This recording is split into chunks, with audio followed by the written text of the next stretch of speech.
Confessions of an English Opium Eater by Thomas de Quincey. Appendix: the interest excited by the two papers bearing this title, in our numbers for September and October 1821, will have kept our promise of a third part fresh in the remembrance of our readers. That we are still unable to fulfill our engagement in its original meaning will, we are sure, be matter of regret to them as to ourselves, especially when they have perused the following affecting narrative. It was composed for the purpose of being appended to an edition of the Confessions in a separate volume, which is already before the public, and we have reprinted it entire, that our subscribers may be in possession of the whole of this extraordinary history.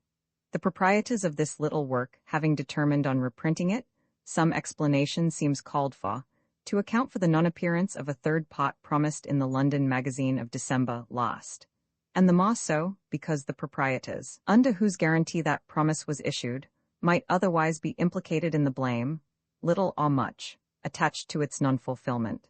This blame, in mere justice, the author takes wholly upon himself.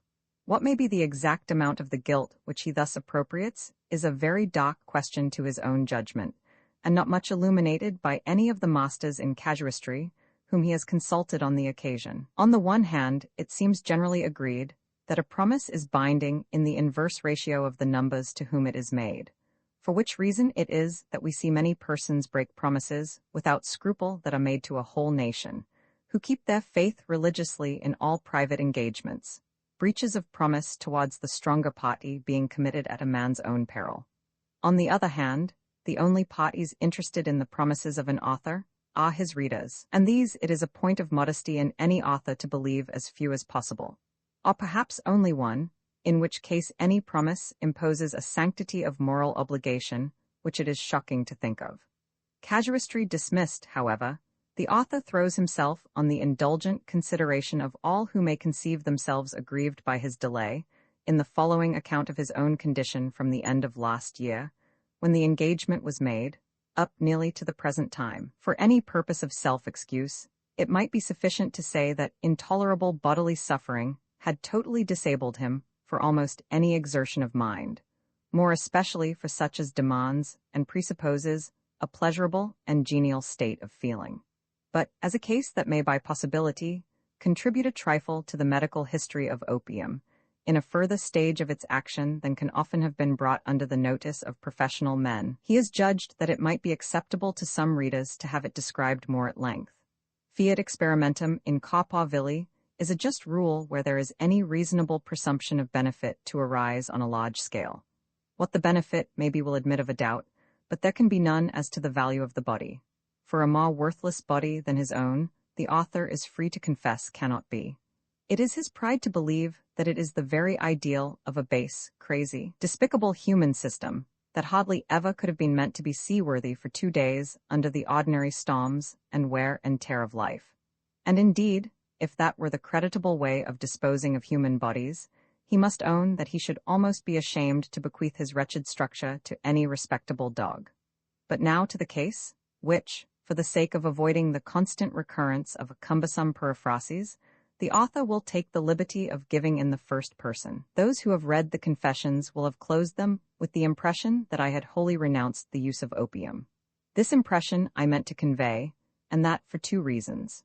First, because the very act of deliberately recording such a state of suffering necessarily presumes in the recorder a power of surveying his own case as a cool spectator, and a degree of spirits for adequately describing it, which it would be inconsistent to suppose in any person speaking from the station of an actual sufferer. Secondly, because I, who had descended from so large a quantity as 8,000 drops to so small a one, comparatively speaking, as a quantity ranging between 300 and 160 drops, might well suppose that the victory was in effect achieved. In suffering my readers, therefore, to think of me as of a reformed opium eater, I left no impression but what I shared myself. And, as may be seen, even this impression was left to be collected from the general tone of the conclusion, and not from any specific words, which are in no instance at variance with the literal truth. In no long time after that paper was written, I became sensible that the effort which remained would cost me far more energy than I had anticipated, and the necessity for making it was more apparent every month. In particular, I became aware of an increasing callousness or defect of sensibility in the stomach, and this I imagined might imply a serous state of that organ, either formed or forming. An eminent physician, to whose kindness I was at that time deeply indebted, informed me that such a termination of my case was not impossible, though likely to be forestalled by a different termination in the event of my continuing the use of opium. Opium, therefore, I resolved wholly to abjure, as soon as I should find myself at liberty to bend my undivided attention and energy to this purpose. It was not, however, until the 24th of June last that any tolerable concurrence of facilities for such an attempt arrived. On that day I began my experiment, having previously settled in my own mind that I would not flinch, but would stand up to the scratch under any possible punishment. I must premise that about 170 or 180 drops had been my ordinary allowance for many months. Occasionally, I had run up as high as 500, and once nearly to 700. In repeated preludes to my final experiment, I had also gone as low as 100 drops, but had found it impossible to stand it beyond the 4th day, which, by the way, I have always found more difficult to get over than any of the preceding 3. I went off under easy sail, 130 drops a day for 3 days. On the 4th I plunged at once to 80. The misery which I now suffered took the conceit out of me at once, and for about a month I continued off and on about this mark. Then I sunk to 60, and the next day to none at all. This was the first day for nearly 10 years that I had existed without opium. I persevered in my abstinence for 90 hours, i.e., upwards of half a week. Then I took, ask me not how much, say ye severest, what would ye have done? Then I abstained again, then took about 25 drops, then abstained, and so on.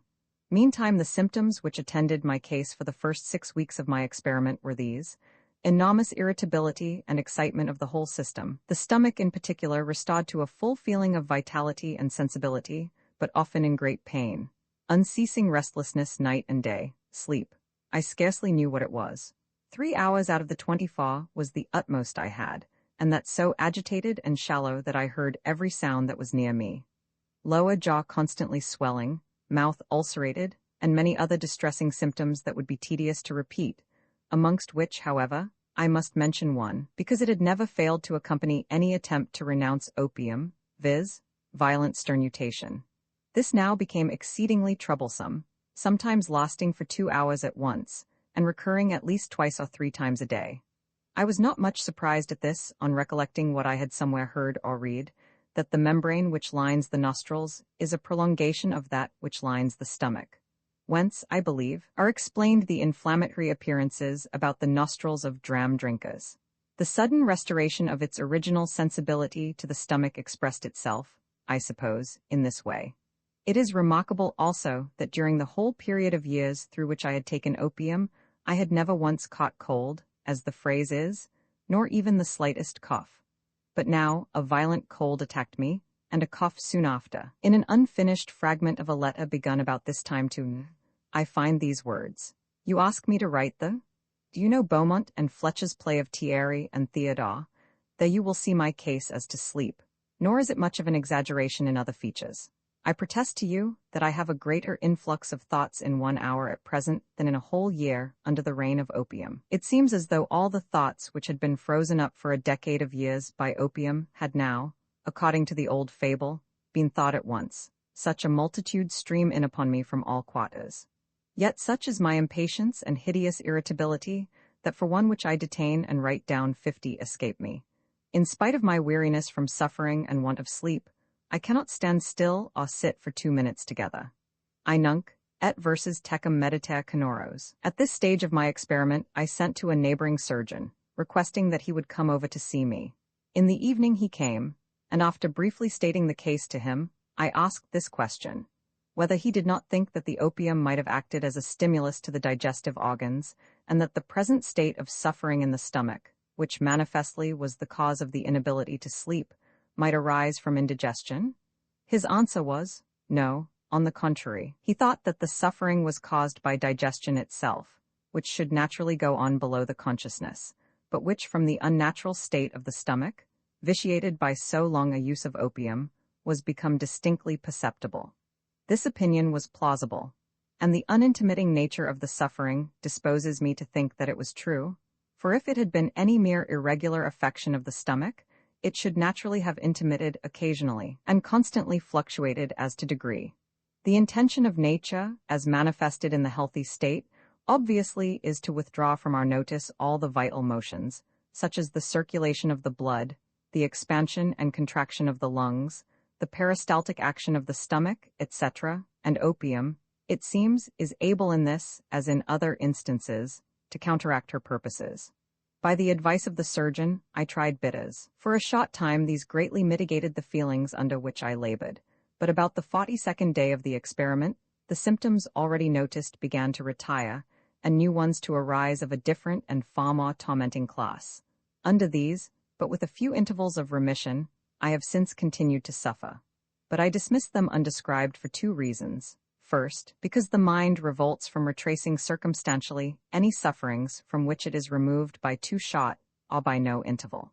To do this with minuteness enough to make the review of any use would be indeed infandum renovare dolorum, and possibly without a sufficient motive.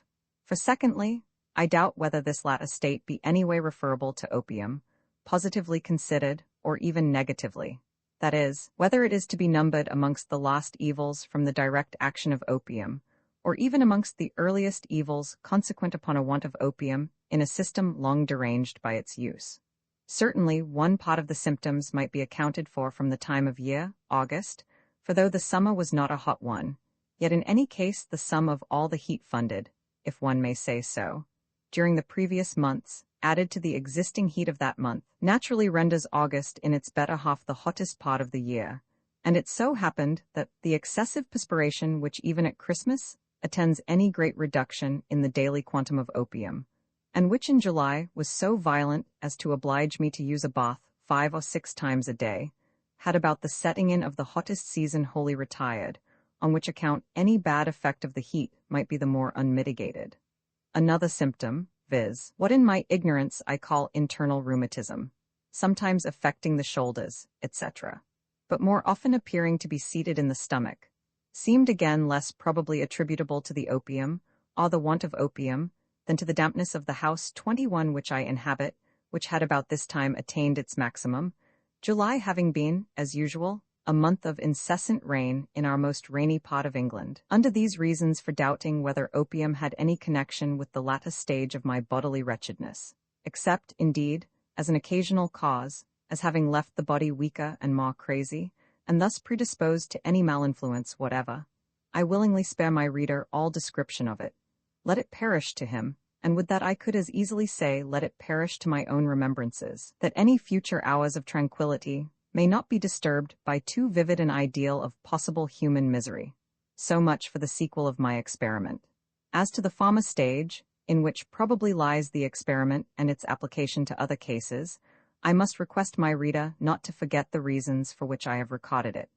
These were two: first, a belief that I might add some trifle to the history of opium as a medical agent. In this I am aware that I have not at all fulfilled my own intentions, in consequence of the torpor of mind, pain of body, and extreme disgust to the subject which besieged me whilst writing that part of my paper, which part being immediately sent off to the press, distant about 5 degrees of latitude, cannot be corrected or improved. But from this account, rambling as it may be, it is evident that thus much of benefit may arise to the persons most interested in such a history of opium, viz., to opium eaters in general, that it establishes, for their consolation and encouragement, the fact that opium may be renounced, and without greater sufferings than an ordinary resolution may support, and by a pretty rapid cost 22 of descent. To communicate this result of my experiment was my foremost purpose. Secondly, as a purpose collateral to this, I wished to explain how it had become impossible for me to compose a third part in time to accompany this republication. For during the time of this experiment, the proof sheets of this reprint were sent to me from London, and such was my inability to expand or to improve them, that I could not even bear to read them over with attention enough to notice the press errors, or to correct any verbal inaccuracies. These were my reasons for troubling my reader with any record, long or short, of experiments relating to so truly base a subject as my own body, and I am earnest with the reader that he will not forget them, or so far misapprehend me, as to believe it possible that I would condescend to so rascally a subject for its own sake, or indeed for any less object than that of general benefit to others. Such an animal, as the self-observing valetudinarian, I know there is. I have met him myself occasionally, and I know that he is the worst imaginable Huton Timorau Minos, aggravating and sustaining, by calling into distinct consciousness, every symptom that would else perhaps, under a different direction given to the thoughts, become evanescent. But as to myself, so profound is my contempt for this undignified and selfish habit, that I could as little condescend to it as I could to spend my time in watching a poor servant girl, to whom at this moment I hear some lad or other making love at the back of my house. Is it for a transcendental philosopher to feel any curiosity on such an occasion? Or can I, whose life is worth only 8.5 years' purchase, be supposed to have leisure for such trivial employments? However, to put this out of question, I shall say one thing, which will perhaps shock some readers, but I am sure it ought not to do so, considering the motives on which I say it. No man, I suppose, employs much of his time on the phenomena of his own body, without some regard for it.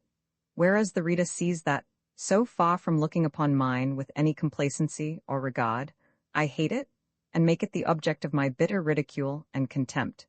And I should not be displeased to know that the last indignities which the law inflicts upon the bodies of the worst malefactors might hereafter fall upon it. And in testification of my sincerity in saying this, I shall make the following offer. Like other men, I have particular fancies about the place of my burial. Having lived chiefly in a mountainous region, I rather cleave to the conceit that a grave in a green churchyard amongst the ancient and solitary hills will be a sublimer and more tranquil place of repose for a philosopher than any in the hideous Golgothas of London. Yet if the gentlemen of Surgeons' Hall think that any benefit can redound to their science from inspecting the appearances in the body of an opium eater, let them speak but a word, and I will take care that mine shall be legally secured to them, i.e., as soon as I have done with it myself. Let them not hesitate to express their wishes upon any scruples of false delicacy and consideration for my feelings. I assure them they will do me too much honor by demonstrating on such a crazy body as mine, and it will give me pleasure to anticipate this posthumous revenge and insult inflicted upon that which has caused me so much suffering in this life. Such bequests are not common. Reversionary benefits contingent upon the death of the testator are indeed dangerous to announce in many cases. Of this, we have a remarkable instance in the habits of a Roman prince, who used, upon any notification made to him by rich persons that they had left him a handsome estate in their wills, to express his entire satisfaction at such arrangements and his gracious acceptance of those loyal legacies. But then, if the testators neglected to give him immediate possession of the property, if they traitorously persisted in living, si viva perseverant, as Suetonius expresses it, he was highly provoked and took his measures accordingly. In those times, and from one of the worst of the Caesars, we might expect such conduct, but I am sure that from English surgeons at this day I need look for no expressions of impatience, or of any other feelings but such as are answerable to that pure love of science and all its interests which induces me to make such an offer. Sept. 30, 1822. Uncopyright may you do good and not evil. May you find forgiveness for yourself and forgive others. May you share freely, never taking more than you give. Copyright pages exist to tell you that you can't do something.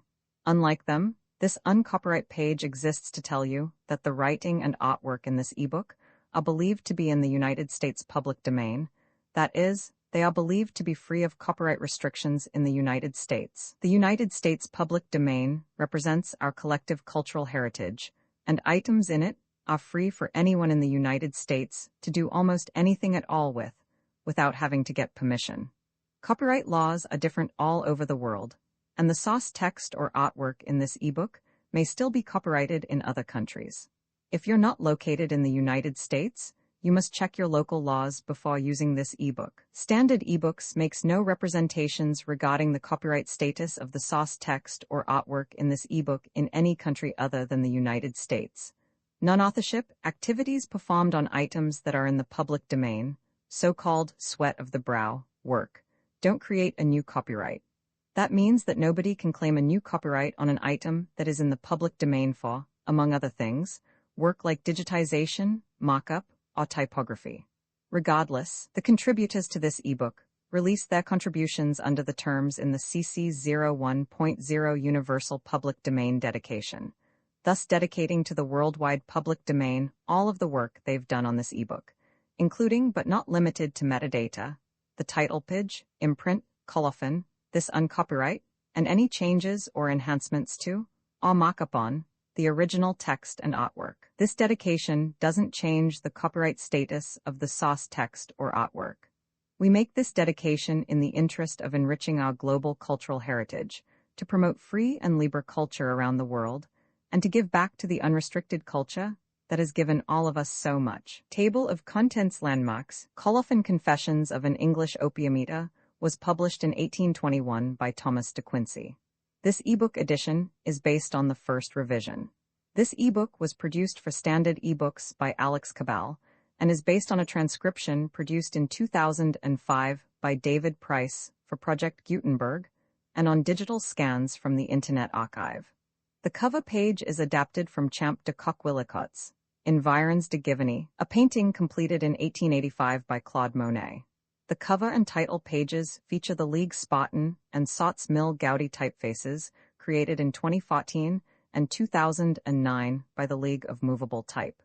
This edition was released on February 11, 2025, 7:26 p.m., and is based on revision D 6585A1. The first edition of this ebook was released on May 25, 2014, 12 o'clock a.m. You can check for updates to this ebook, view its revision history, or download it for different e-reading systems at standardbooksorg/ebooks/Thomas de Quincey/Confessions of an English Opium Eater. The volunteer-driven Standard eBooks project relies on readers like you to submit typos, corrections, and other improvements. Anyone can contribute at standardbooksorg. In notes not yet recorded, I say, for there is one celebrated man of the present day, who, if all be true which is reported of him, has greatly exceeded me in quantity. Right, a third exception might perhaps have been added, and my reason for not adding that exception is chiefly because it was only in his juvenile efforts that the writer, whom I allude to expressly addressed hints to philosophical themes, his riper powers having been all dedicated on very excusable and very intelligible grounds, under the present direction of the popular mind in England, to criticism and the fine arts. This reason apart, however, I doubt whether he is not rather to be considered an acute thinker than a subtle one. It is, besides, a great drawback on his mastery over philosophical subjects that he has obviously not had the advantage of a regular scholastic education. He has not read Plato in his youth, which most likely was only his misfortune, but neither has he read Kant in his manhood, which is his fault. Right, I disclaim any allusion to existing professors, of whom indeed I know only one. Right, to this same Jew, by the way, some 18 months afterwards, I applied again on the same business, and, dating at that time from a respectable college, I was fortunate enough to gain his serious attention to my proposals. My necessities had not arisen from any extravagance or youthful levities. These my habits and the nature of my pleasures raised me far above, but simply from the vindictive malice of my guardian, who, when he found himself no longer able to prevent me from going to the university, had, as a parting token of his good nature, refused to sign an order for granting me a shilling beyond the allowance made to me at school, viz. £100 per annum. Upon this sum, it was in my time barely possible to have lived in college, and not possible to a man who, though above the paltry affectation of ostentatious disregard for money, and without any expensive tastes, confided nevertheless rather too much in servants, and did not delight in the petty details of minute economy. I soon, therefore, became embarrassed, and at length, after a most voluminous negotiation with the Jew, some parts of which, if I had leisure to rehearse them, would greatly amuse my readers, I was put in possession of the sum I asked for, on the regular terms of paying the Jew 17.5% by way of annuity on all the money furnished. Israel, on his part, graciously resuming no more than about 90 guineas of the said money, on account of an attorney's bill, for what services, to whom rendered, and when, whether at the siege of Jerusalem, at the building of the Second Temple, or on some earlier occasion, I have not yet been able to discover. How many perches this bill measured I really forget, but I still keep it in a cabinet of natural curiosities, and some time or other I believe I shall present it to the British Museum. Right, the Bristol mail is the best appointed in the kingdom, owing to the double advantages of an unusually good road and of an extra sum for the expenses subscribed by the Bristol merchants. Right, it will be objected that many men, of the highest rank and wealth, have in our own day, as well as throughout our history, been amongst the foremost in caughting danger in battle. True, but this is not the case supposed. Long familiarity with power has to them deadened its effect and its attractions. Right, phi iota lambda omicron nu, upsilon pi nu eta, theta epsilon lambda gamma eta tau rho omicron nu, epsilon pi iota kappa omicron upsilon rho omicron nu omicron sigma omicron nu.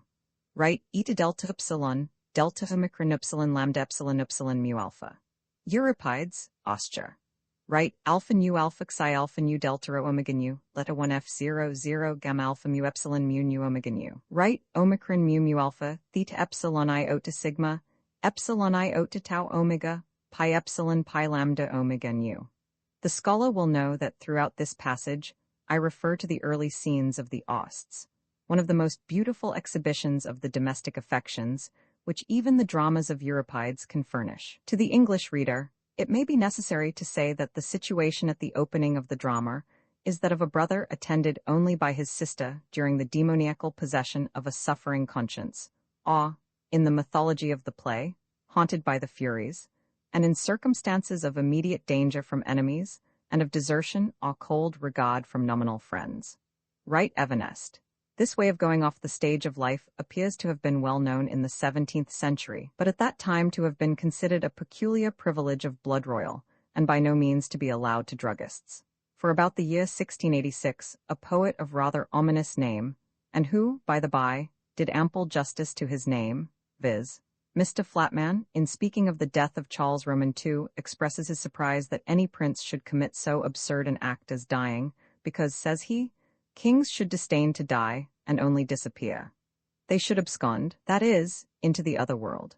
Right of this, however, the learned appear latterly to have doubted, for in a pirated edition of Butchin's Domestic Medicine, which I once saw in the hands of a farmer's wife, who was studying it for the benefit of her health, the doctor was made to say, "Be particularly careful never to take above 25 ounces of laudanum at once," the true reading being probably 25 drops, which are held equal to about 1 grain of crude opium. Right, amongst the great herd of travelers, etc., who show sufficiently by their stupidity that they never held any intercourse with opium, I must caution my readers specially against the brilliant author of Anastasius. This gentleman, whose wit would lead one to presume him an opium eater, has made it impossible to consider him in that character, from the grievous misrepresentation which he gives of its effects at pp. 215-17 of Vol. I. Upon consideration, it must appear such to the author himself, for, waiving the errors I have insisted on in the text, which, and others, are adopted in the fullest manner, he will himself admit that an old gentleman, with a snow-white beard, who eats ample doses of opium, and is yet able to deliver what is meant and received as very weighty counsel on the bad effects of that practice, is but an indifferent evidence that opium either kills people prematurely or sends them into a madhouse. But for my part, I see into this old gentleman and his motives. The fact is, he was enamored of the little golden receptacle of the pernicious drug which Anastasius carried about him, and no way of obtaining it so safe and so feasible occurred as that of frightening its owner out of his wits, which, by the by, are none of the strongest. This commentary throws a new light upon the case, and greatly improves it as a story. For the old gentleman's speech, considered as a lecture on pharmacy, is highly absurd, but considered as a hoax on Anastasius, it reads excellently. Right, I have not the book at this moment to consult, but I think the passage begins, "And even that tavern music, which makes one man merry, another mad, in me strikes a deep fit of devotion," etc. Right, a handsome newsroom, of which I was very politely made free in passing through Manchester by several gentlemen of that place, is called, I think, the Potch. Whence I, who am a stranger in Manchester, inferred that the subscribers meant to profess themselves followers of Zeno, but I have been since assured that this is a mistake.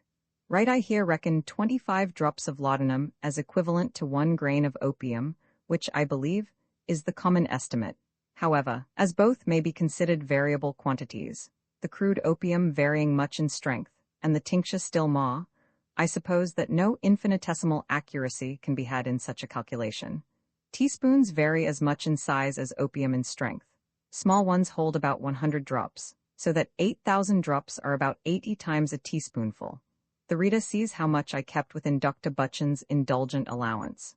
Right, this, however, is not a necessary conclusion. The varieties of effect produced by opium on different constitutions are infinite. A London magistrate, Harriet Struggles Through Life, Vol. Roman 3, p. 391, 3rd edition, has recorded that, on the first occasion of his trying laudanum for the gout, he took 40 drops, the next night 60, and on the 5th night 80, without any effect whatever, and this at an advanced age. I have an anecdote from a country surgeon, however, which sinks Mr. Harriet's case into a trifle. And in my projected medical treatise on opium, which I will publish provided the College of Surgeons will pay me for enlightening their benighted understandings upon this subject, I will relate it, but it is far too good a story to be published gratis. Right, see the common accounts in any Eastern traveler or voyager of the frantic excesses committed by Malays who have taken opium, or are reduced to desperation by ill luck at gambling. Right, the reader must remember what I here mean by thinking, because else this would be a very presumptuous expression. England, of late, has been rich to excess in fine thinkers, in the departments of creative and combining thought, but there is a sad dearth of masculine thinkers in any analytic path.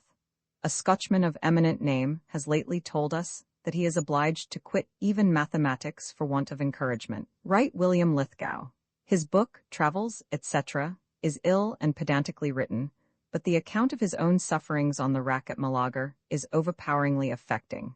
Right, in saying this, I mean no disrespect to the individual house, as the reader will understand when I tell him that, with the exception of 1 or 2 princely mansions, and some few inferior ones that have been coated with Roman cement, I am not acquainted with any house in this mountainous district which is wholly waterproof.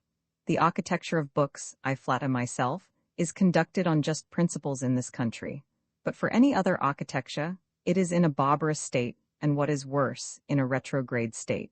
Right, on which last notice I would remark that mine was too rapid, and the suffering therefore needlessly aggravated, or rather, perhaps, it was not sufficiently continuous and equably graduated, but that the reader may judge for himself, and above all that the opium eater, who is preparing to retire from business, may have every sort of information before him, I subjoin my diary. What mean these abrupt relapses? The reader will ask perhaps to such numbers as 300, 350, etc. The impulse to these relapses was mere infirmity of purpose.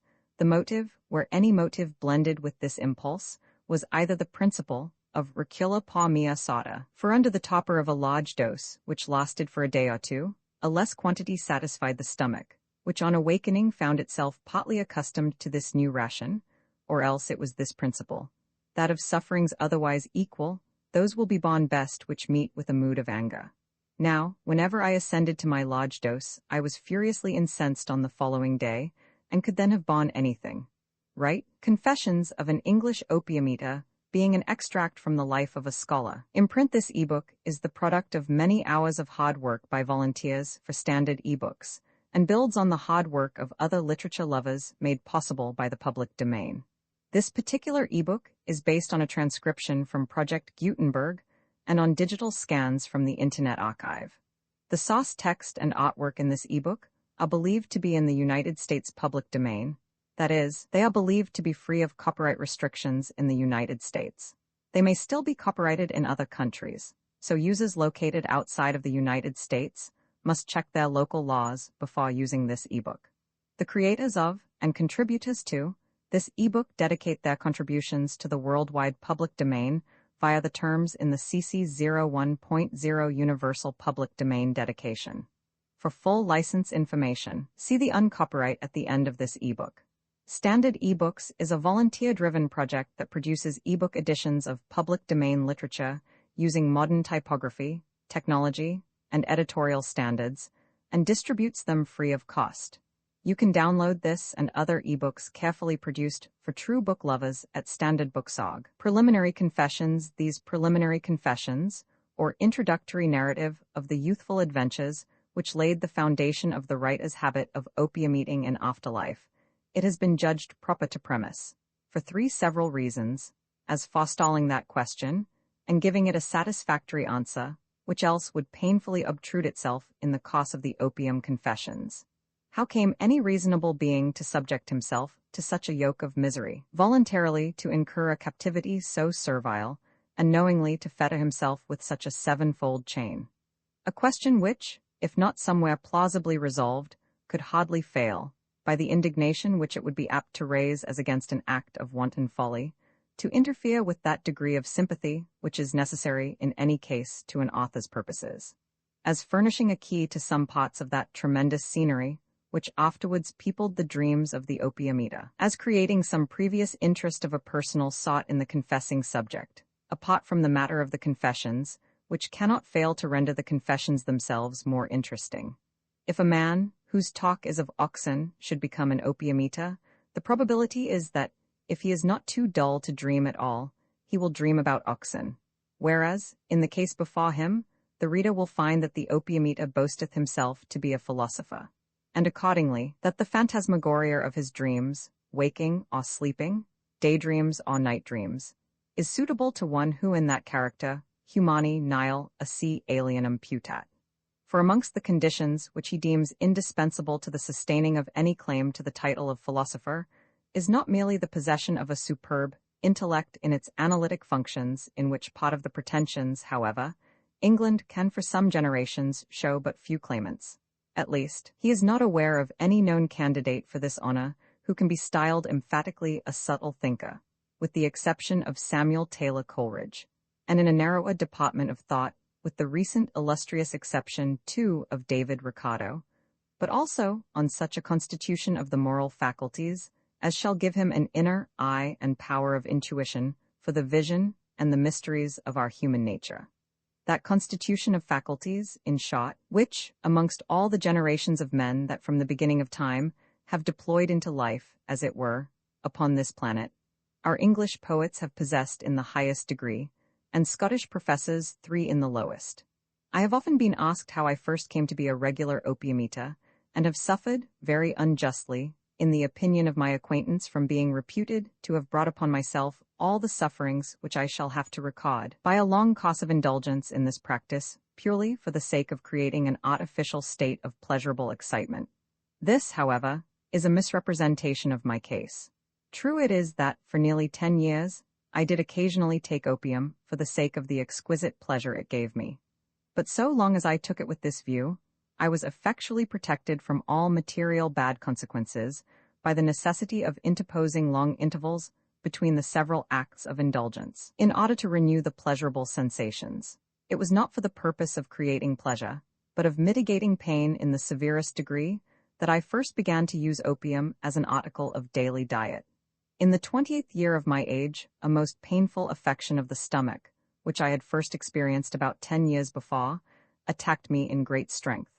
This affection had originally been caused by extremities of hunger, suffered in my boyish days, during the season of hope and redundant happiness which succeeded, that is, from 18 to 24. It had slumbered. For the 3 following years it had revived at intervals, and now, under unfavorable circumstances, from depression of spirits, it attacked me with a violence that yielded to no remedies but opium. As the youthful sufferings which first produced this derangement of the stomach were interesting in themselves, and in the circumstances that attended them, I shall here briefly retrace them. My father died when I was about 7 years old, and left me to the care of 4 guardians. I was sent to various schools, great and small, and was very early distinguished for my classical attainments, especially for my knowledge of Greek. At 13 I wrote Greek with ease, and at 15 my command of that language was so great that I not only composed Greek verses in lyric meters, but could converse in Greek fluently and without embarrassment, an accomplishment which I have not since met with in any scholar of my times, and which in my case was owing to the practice of daily reading off the newspapers into the best Greek I could furnish extempore. For the necessity of ransacking my memory and invention for all sorts and combinations of periphrastic expressions as equivalents for modern ideas, images, relations of things, etc., gave me a compass of diction which would never have been called out by a dull translation of moral essays, etc. That boy, said one of my masters, pointing the attention of a stranger to me, That boy could harangue an Athenian mob better than you and I could address an English one. He who honored me with this eulogy was a scholar, and a ripe and a good one, and of all my tutors was the only one whom I loved or reverenced. Unfortunately for me, and, as I afterwards learned, to this worthy man's great indignation, I was transferred to the care, first of a blockhead, who was in a perpetual panic lest I should expose his ignorance, and finally to that of a respectable scholar at the head of a great school on an ancient foundation. This man had been appointed to his situation by College, Oxford, and was a sound, well-built scholar, but like most men whom I have known from that college, coarse, clumsy, and inelegant.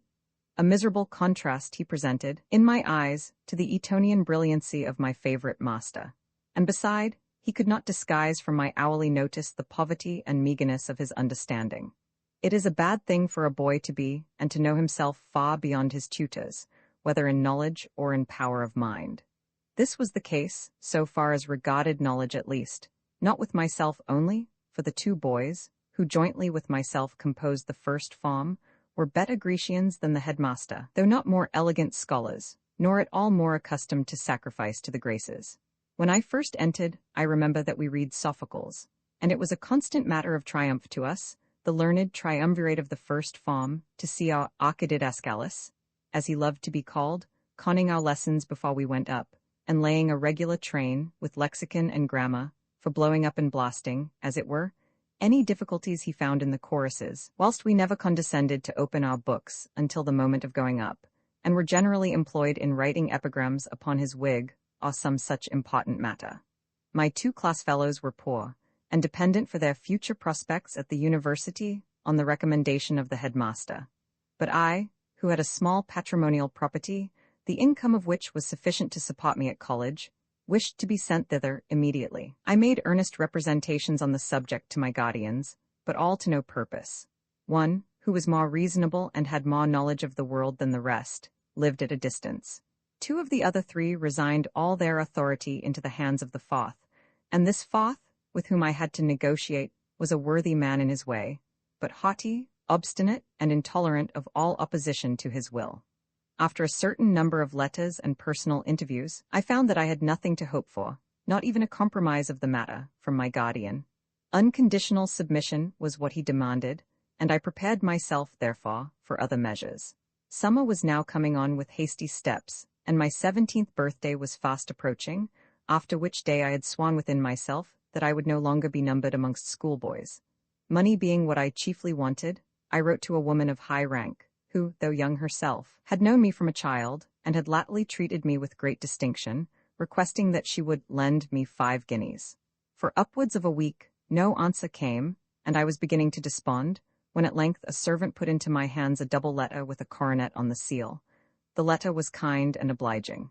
The fair writer was on the sea-coast, and in that way the delay had arisen. She enclosed double of what I had asked, and good-naturedly hinted that if I should never repay her, it would not absolutely ruin her. Now then, I was prepared for my scheme. 10 guineas, added to about 2 which I had remaining from my pocket money, seemed to me sufficient for an indefinite length of time, and at that happy age, if no definite boundary can be assigned to one's power, the spirit of hope and pleasure makes it virtually infinite. It is a just remark of Dr. Johnson's, and what cannot often be said of his remarks, it is a very feeling one, that we never do anything consciously for the last time of things, that is, which we have long been in the habit of doing, without sadness of heart. This truth I felt deeply when I came to leave, a place which I did not love, and where I had not been happy. On the evening before I left, forever, I grieved when the ancient and lofty schoolroom resounded with the evening service, performed for the last time in my hearing, and at night, when the muster roll of names was called over, and mine, as usual, was called first, I stepped forward, and passing the headmaster, who was standing by, I bowed to him, and looked earnestly in his face, thinking to myself, "He is old and infirm, and in this world I shall not see him again." I was right.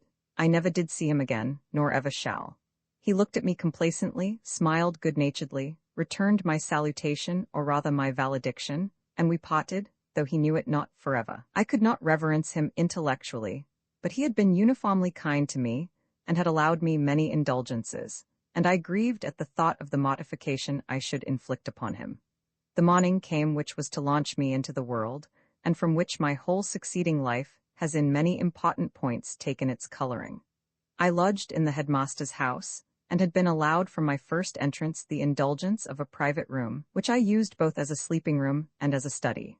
At 3:30, I rose, and gazed with deep emotion at the ancient towers of, dressed in earliest light, and beginning to crimson with the radiant luster of a cloudless July morning. I was firm and immovable in my purpose, but yet agitated by anticipation of uncertain danger and troubles, and if I could have foreseen the hurricane and perfect hailstorm of affliction which soon fell upon me, well might I have been agitated.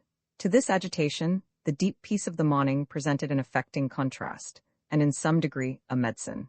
The silence was more profound than that of midnight, and to me the silence of a summer morning is more touching than all other silence, because, the light being broad and strong as that of noonday at other seasons of the year, it seems to differ from perfect day chiefly because man is not yet abroad, and thus the peace of nature and of the innocent creatures of God seems to be secure and deep only so long as the presence of man and his restless and unquiet spirit are not there to trouble its sanctity.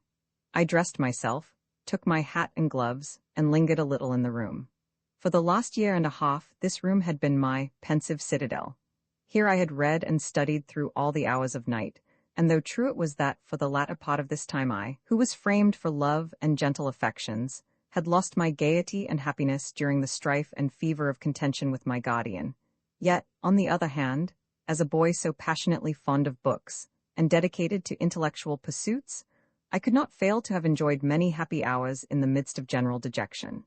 I wept as I looked round on the chair, hearth, writing table, and other familiar objects, knowing too certainly that I looked upon them for the last time. Whilst I write this it is 18 years ago, and yet at this moment I see distinctly, as if it were yesterday, the lineaments and expression of the object on which I fixed my parting gaze.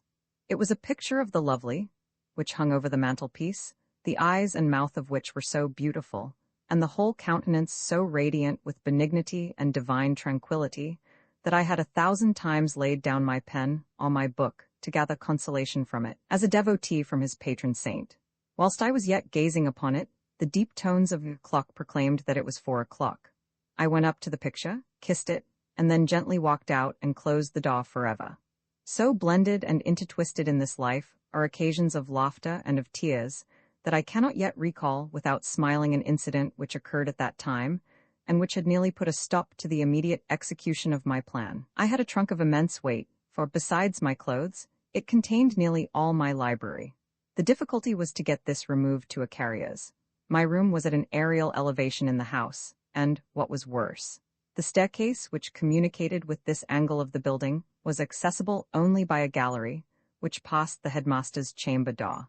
I was a favorite with all the servants, and knowing that any of them would screen me and act confidentially, I communicated my embarrassment to a groom of the headmaster's. The groom swore he would do anything I wished, and when the time arrived went upstairs to bring the trunk down. This I feared was beyond the strength of any one man. However, the groom was a man of Atlantean shoulders, fit to bear the weight of mightiest monarchies, and had a back as spacious as Salisbury Plain. Accordingly, he persisted in bringing down the trunk alone, whilst I stood waiting at the foot of the last flight in anxiety for the event.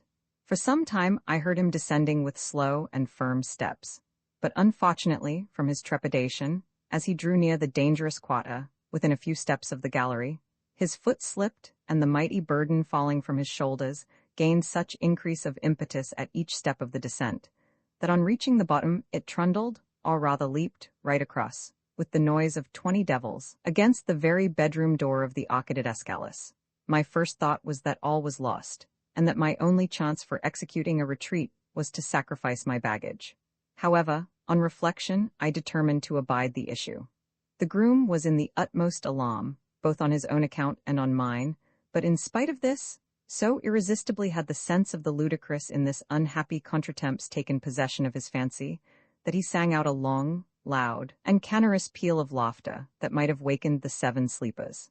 At the sound of this resonant merriment, within the very ears of insulted authority, I could not myself forbear joining in it, subdued to this, not so much by the unhappy étourderie of the trunk, as by the effect it had upon the groom.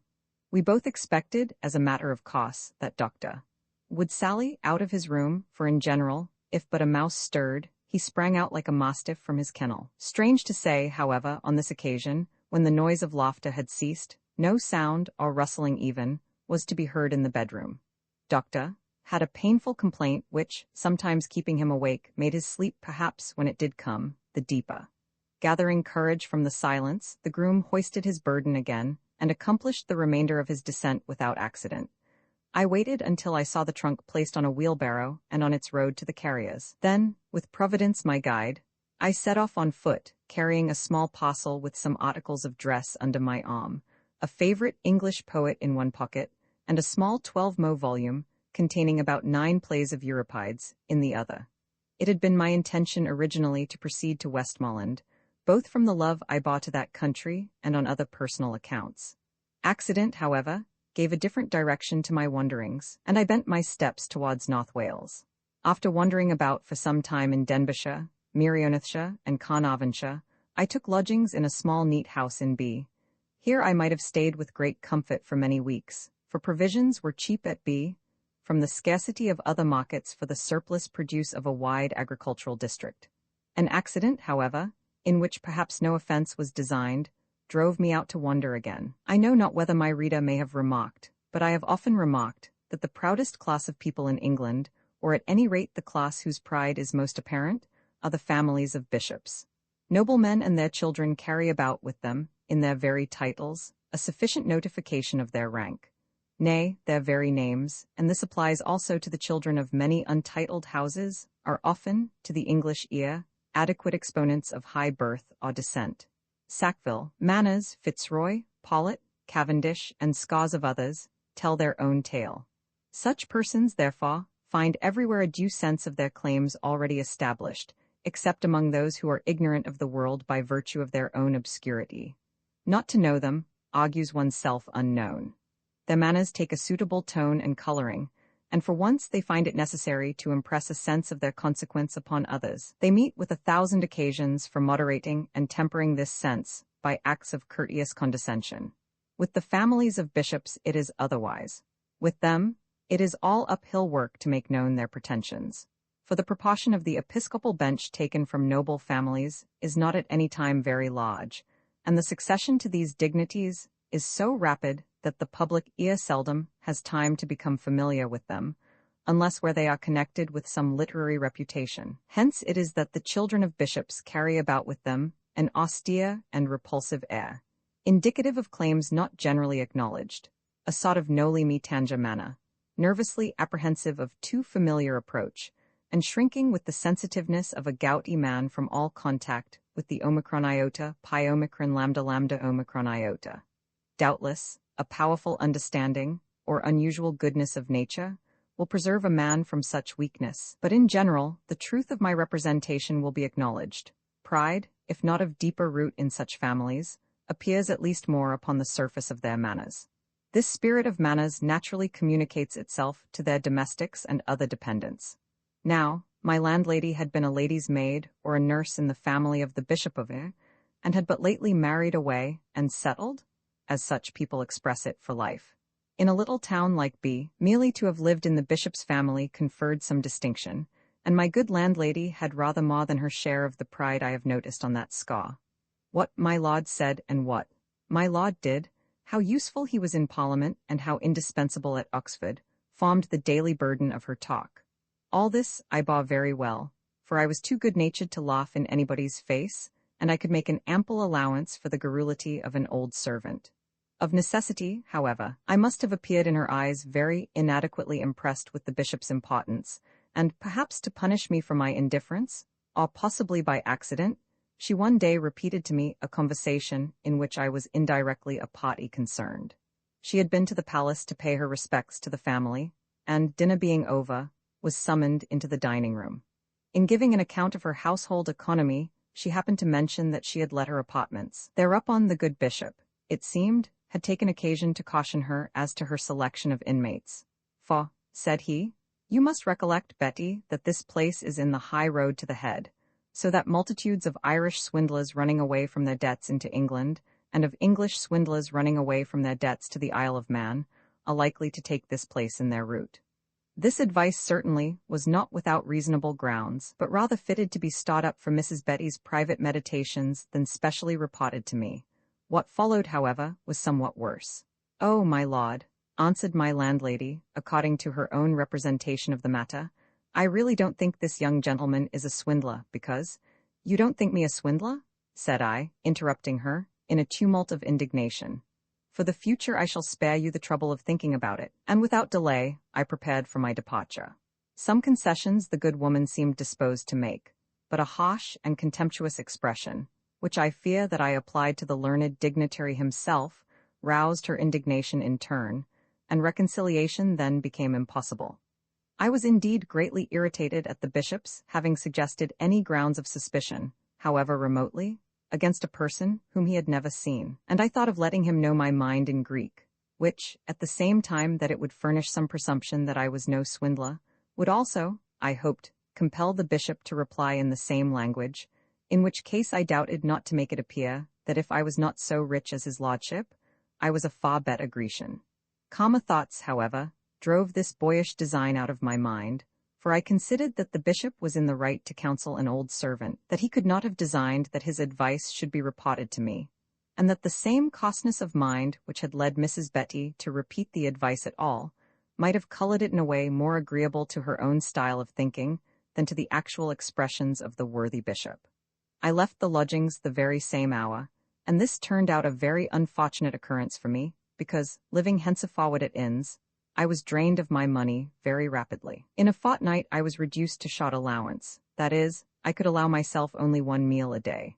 From the keen appetite produced by constant exercise and mountain air, acting on a youthful stomach, I soon began to suffer greatly on this slender regimen, for the single meal which I could venture to order was coffee or tea.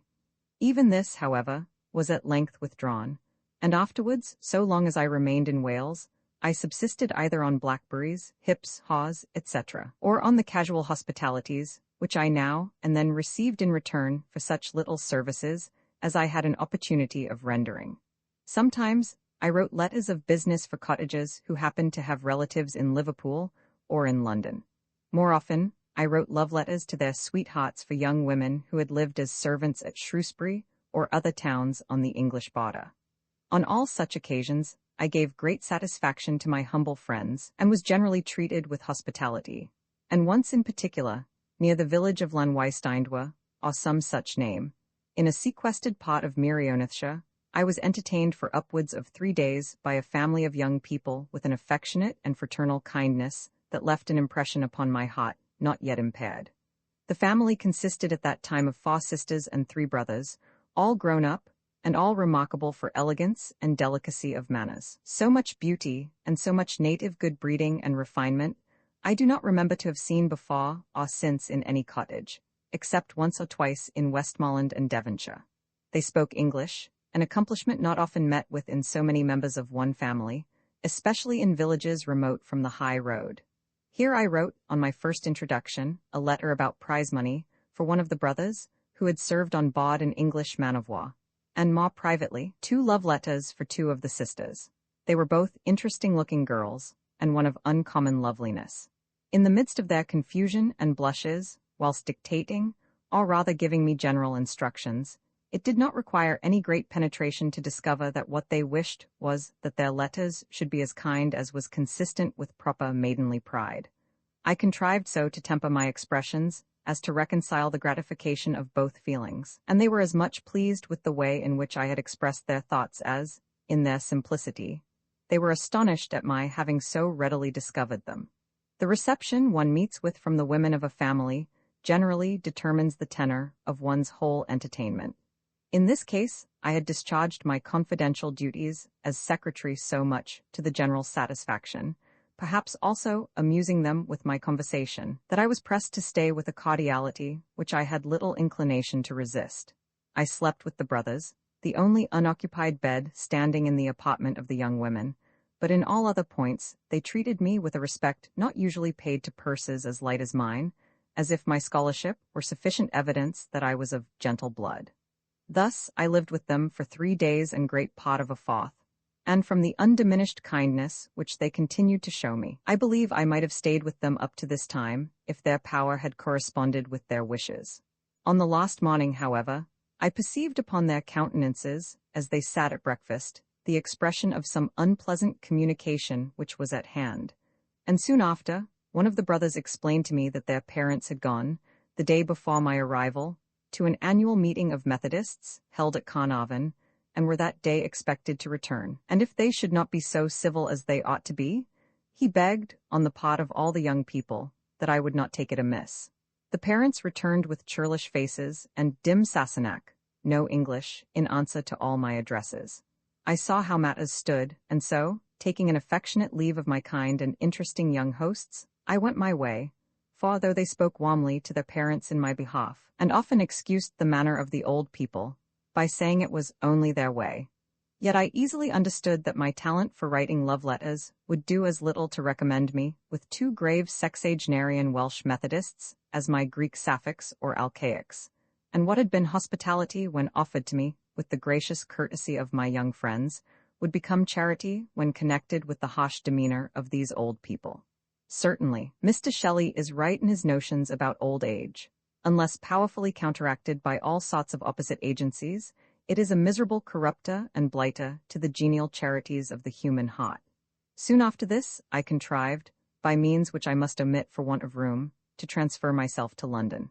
And now began the latter and fiercest stage of my long sufferings, without using a disproportionate expression, I might say, of my agony.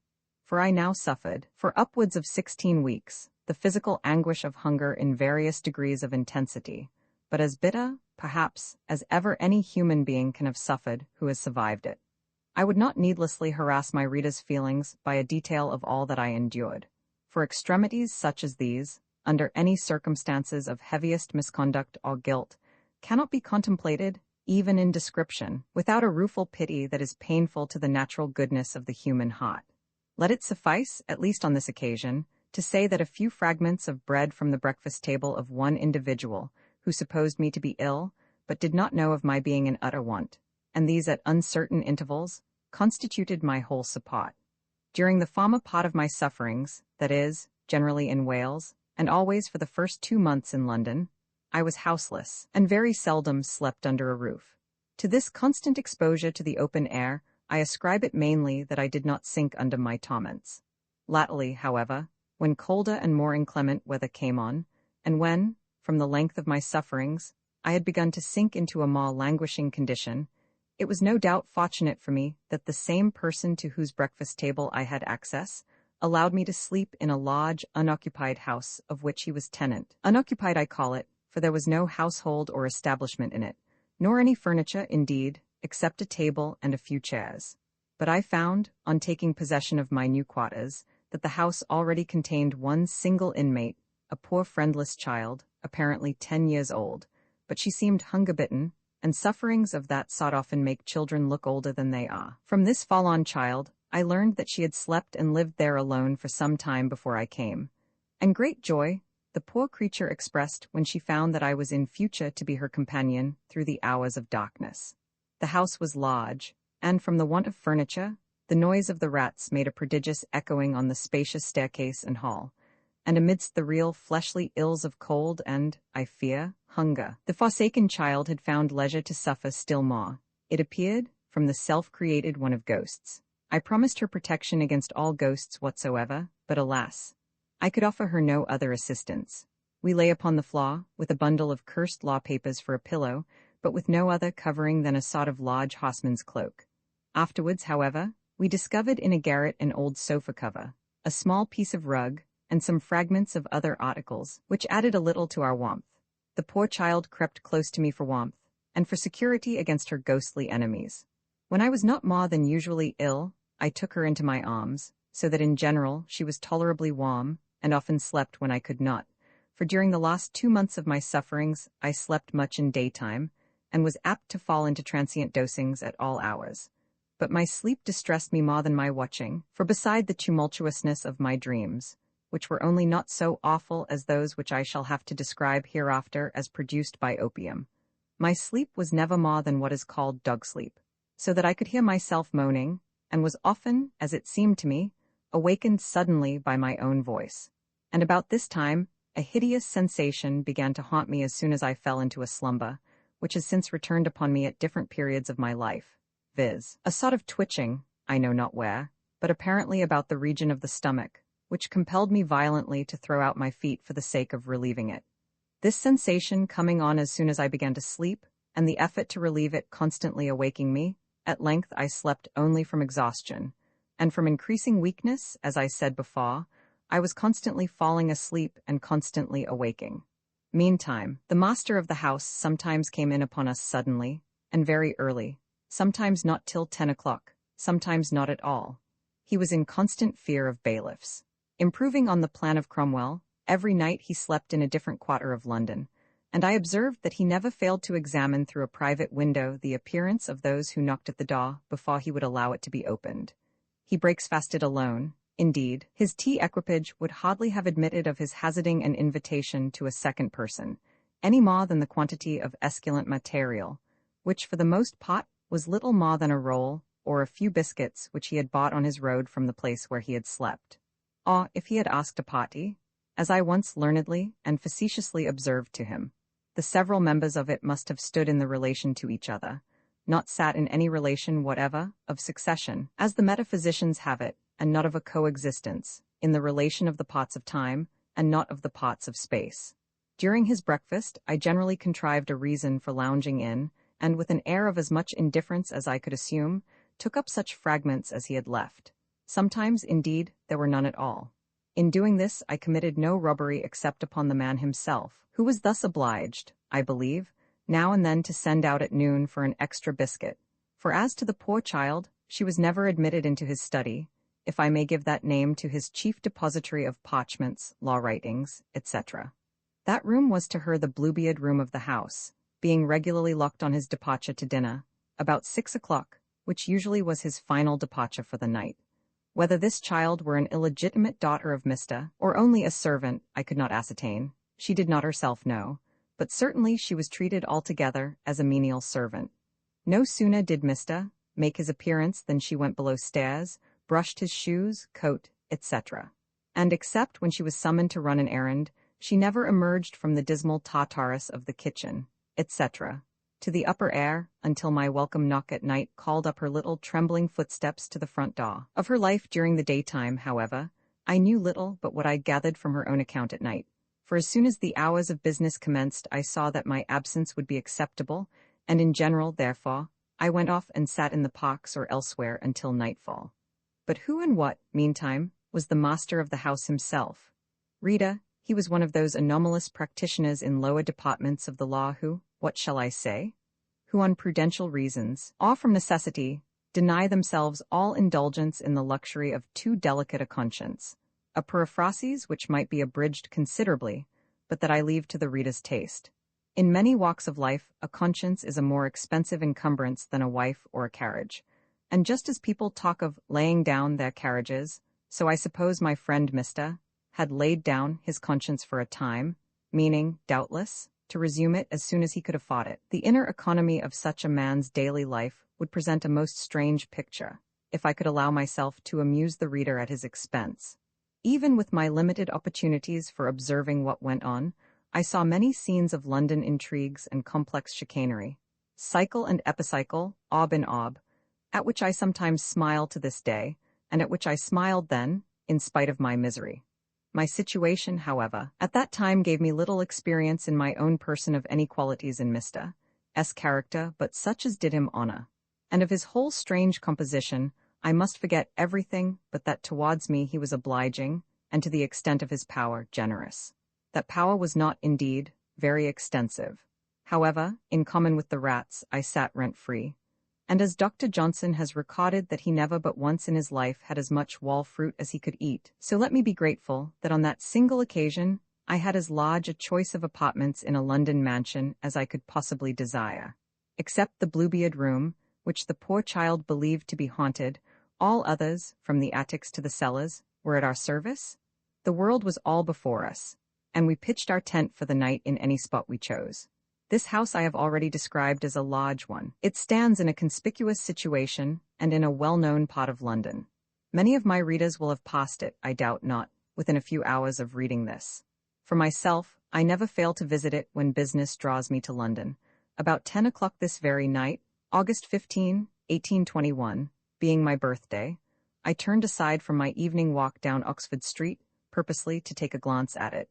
It is now occupied by a respectable family, and by the lights in the front drawing-room, I observed a domestic party assembled, perhaps at tea, and apparently cheerful and gay. Marvelous contrast, in my eyes, to the darkness, cold, silence, and desolation of that same house 18 years ago, when its nightly occupants were one famishing scholar and a neglected child.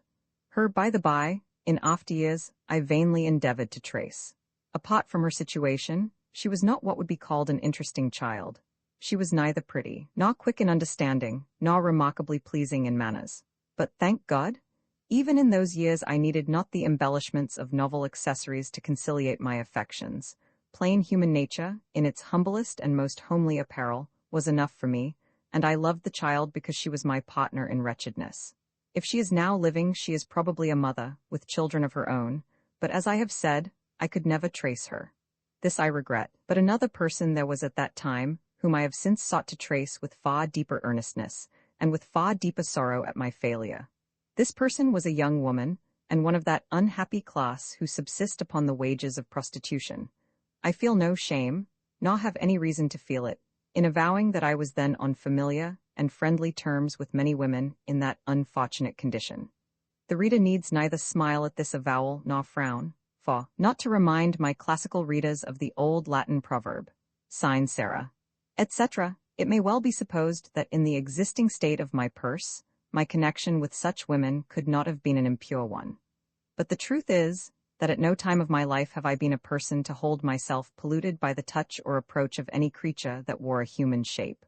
On the contrary, from my very earliest youth, it has been my pride to converse familiarly, ma secretio, with all human beings, man, woman, and child, that chance might fling in my way, a practice which is friendly to the knowledge of human nature, to good feelings, and to that frankness of address which becomes a man who would be thought a philosopher. For a philosopher should not see with the eyes of the poor limitary creature calling himself a man of the world, and filled with narrow and self-regarding prejudices of birth and education, but should look upon himself as a Catholic creature, and as standing in equal relation to high and low, to educated and uneducated, to the guilty and the innocent. Being myself at that time of necessity a peripatetic, or a walker of the streets, I naturally fell in more frequently with those female peripatetics who are technically called streetwalkers. Many of these women had occasionally taken my part against watchmen who wished to drive me off the steps of houses where I was sitting. But one amongst them, the one on whose account I have at all introduced this subject. Yet no, let me not class the, noble-minded Anne, with that order of women. Let me find, if it be possible, some gentler name to designate the condition of her to whose bounty and compassion, ministering to my necessities when all the world had forsaken me, I owe it that I am at this time alive. For many weeks I had walked at nights with this poor friendless girl up and down Oxford Street, or had rested with her on steps and under the shelter of porticos. She could not be so old as myself. She told me, indeed, that she had not completed her 16th year. By such questions as my interest about her prompted, I had gradually drawn forth her simple history. Hers was a case of ordinary occurrence, as I have since had reason to think, and one in which, if London beneficence had better adapted its arrangements to meet it, the power of the law might oftener be interposed to protect and to avenge. But the stream of London charity flows in a channel which, though deep and mighty, is yet noiseless and underground, not obvious or readily accessible to poor houseless wanderers, and it cannot be denied that the outside air and framework of London society is harsh, cruel, and repulsive. In any case, however, I saw that part of her injuries might easily have been redressed, and I urged her often and earnestly to lay her complaint before a magistrate. Friendless as she was, I assured her that she would meet with immediate attention, and that English justice, which was no respecter of persons, would speedily and amply avenge her on the brutal ruffian who had plundered her little property. She promised me often that she would, but she delayed taking the steps I pointed out from time to time, for she was timid and dejected to a degree which showed how deeply sorrow had taken hold of her young heart, and perhaps she thought justly that the most upright judge and the most righteous tribunals could do nothing to repair her heaviest wrongs. Something, however, would perhaps have been done, for it had been settled between us at length, but unhappily on the very last time but one that I was ever to see her, that in a day or two we should go together before a magistrate, and that I should speak on her behalf. This little service it was destined, however, that I should never realize. Meantime, that which she rendered to me, and which was greater than I could ever have repaid her, was this. One night, when we were pacing slowly along Oxford Street, and after a day when I had felt more than usually ill and faint, I requested her to turn off with me into Soho Square. Thither we went, and we sat down on the steps of a house, which to this hour I never pass without a pang of grief and an inner act of homage to the spirit of that unhappy girl, in memory of the noble action which she there performed. Suddenly, as we sat, I grew much worse. I had been leaning my head against her bosom, and all at once I sank from her arms and fell backwards on the steps. From the sensations I then had, I felt an inner conviction of the liveliest kind, that without some powerful and reviving stimulus, I should either have died on the spot, or should at least have sunk to a point of exhaustion from which all reascent under my friendless circumstances would soon have become hopeless. Then it was, at this crisis of my fate, that my poor orphan companion, who had herself met with little but injuries in this world, stretched out a saving hand to me. Uttering a cry of terror, but without a moment's delay, she ran off into Oxford Street, and in less time than could be imagined returned to me with a glass of pot wine and spices that acted upon my empty stomach, which at that time would have rejected all solid food, with an instantaneous power of restoration. And for this glass, the generous girl without a murmur paid out of her humble purse at a time, be it remembered, when she had scarcely wherewithal to purchase the bare necessaries of life, and when she could have no reason to expect that I should ever be able to reimburse her. Oh, youthful benefactress, how often in succeeding years, standing in solitary places, and thinking of thee with grief of heart and perfect love, how often have I wished that, as in ancient times, the curse of a father was believed to have a supernatural power, and to pursue its object with a fatal necessity of self-fulfillment, even so the benediction of a heart oppressed with gratitude might have a like prerogative, might have power given to it from above to chase, to haunt, to waylay, to overtake, to pursue thee into the central darkness of a London brothel, or, if it were possible, into the darkness of the grave, there to awaken thee with an authentic message of peace and forgiveness, and of final reconciliation. I do not often weep, for not only do my thoughts on subjects connected with the chief interests of man daily, nay hourly, descend 1,000 fathoms too deep for tears. Not only does the sternness of my habits of thought present an antagonism to the feelings which prompt tears, wanting of necessity to those who, being protected usually by their levity from any tendency to meditative sorrow, would by that same levity be made incapable of resisting it on any casual access of such feelings. But also, I believe that all minds which have contemplated such objects as deeply as I have done, must, for their own protection from utter despondency, have early encouraged and cherished some tranquilizing belief as to the future balances and the hieroglyphic meanings of human sufferings.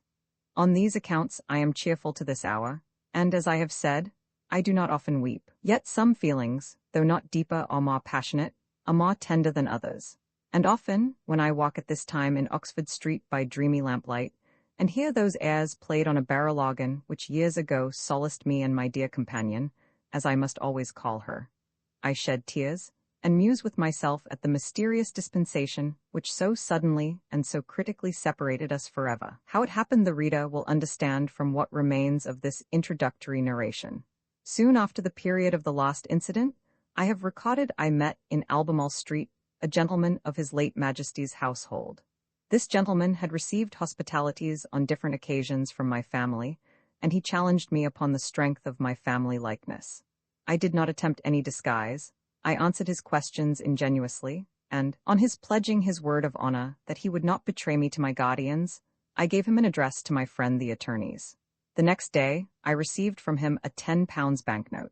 The letter enclosing it was delivered with other letters of business to the attorney, but though his look and manner informed me that he suspected its contents, he gave it up to me honorably and without demur.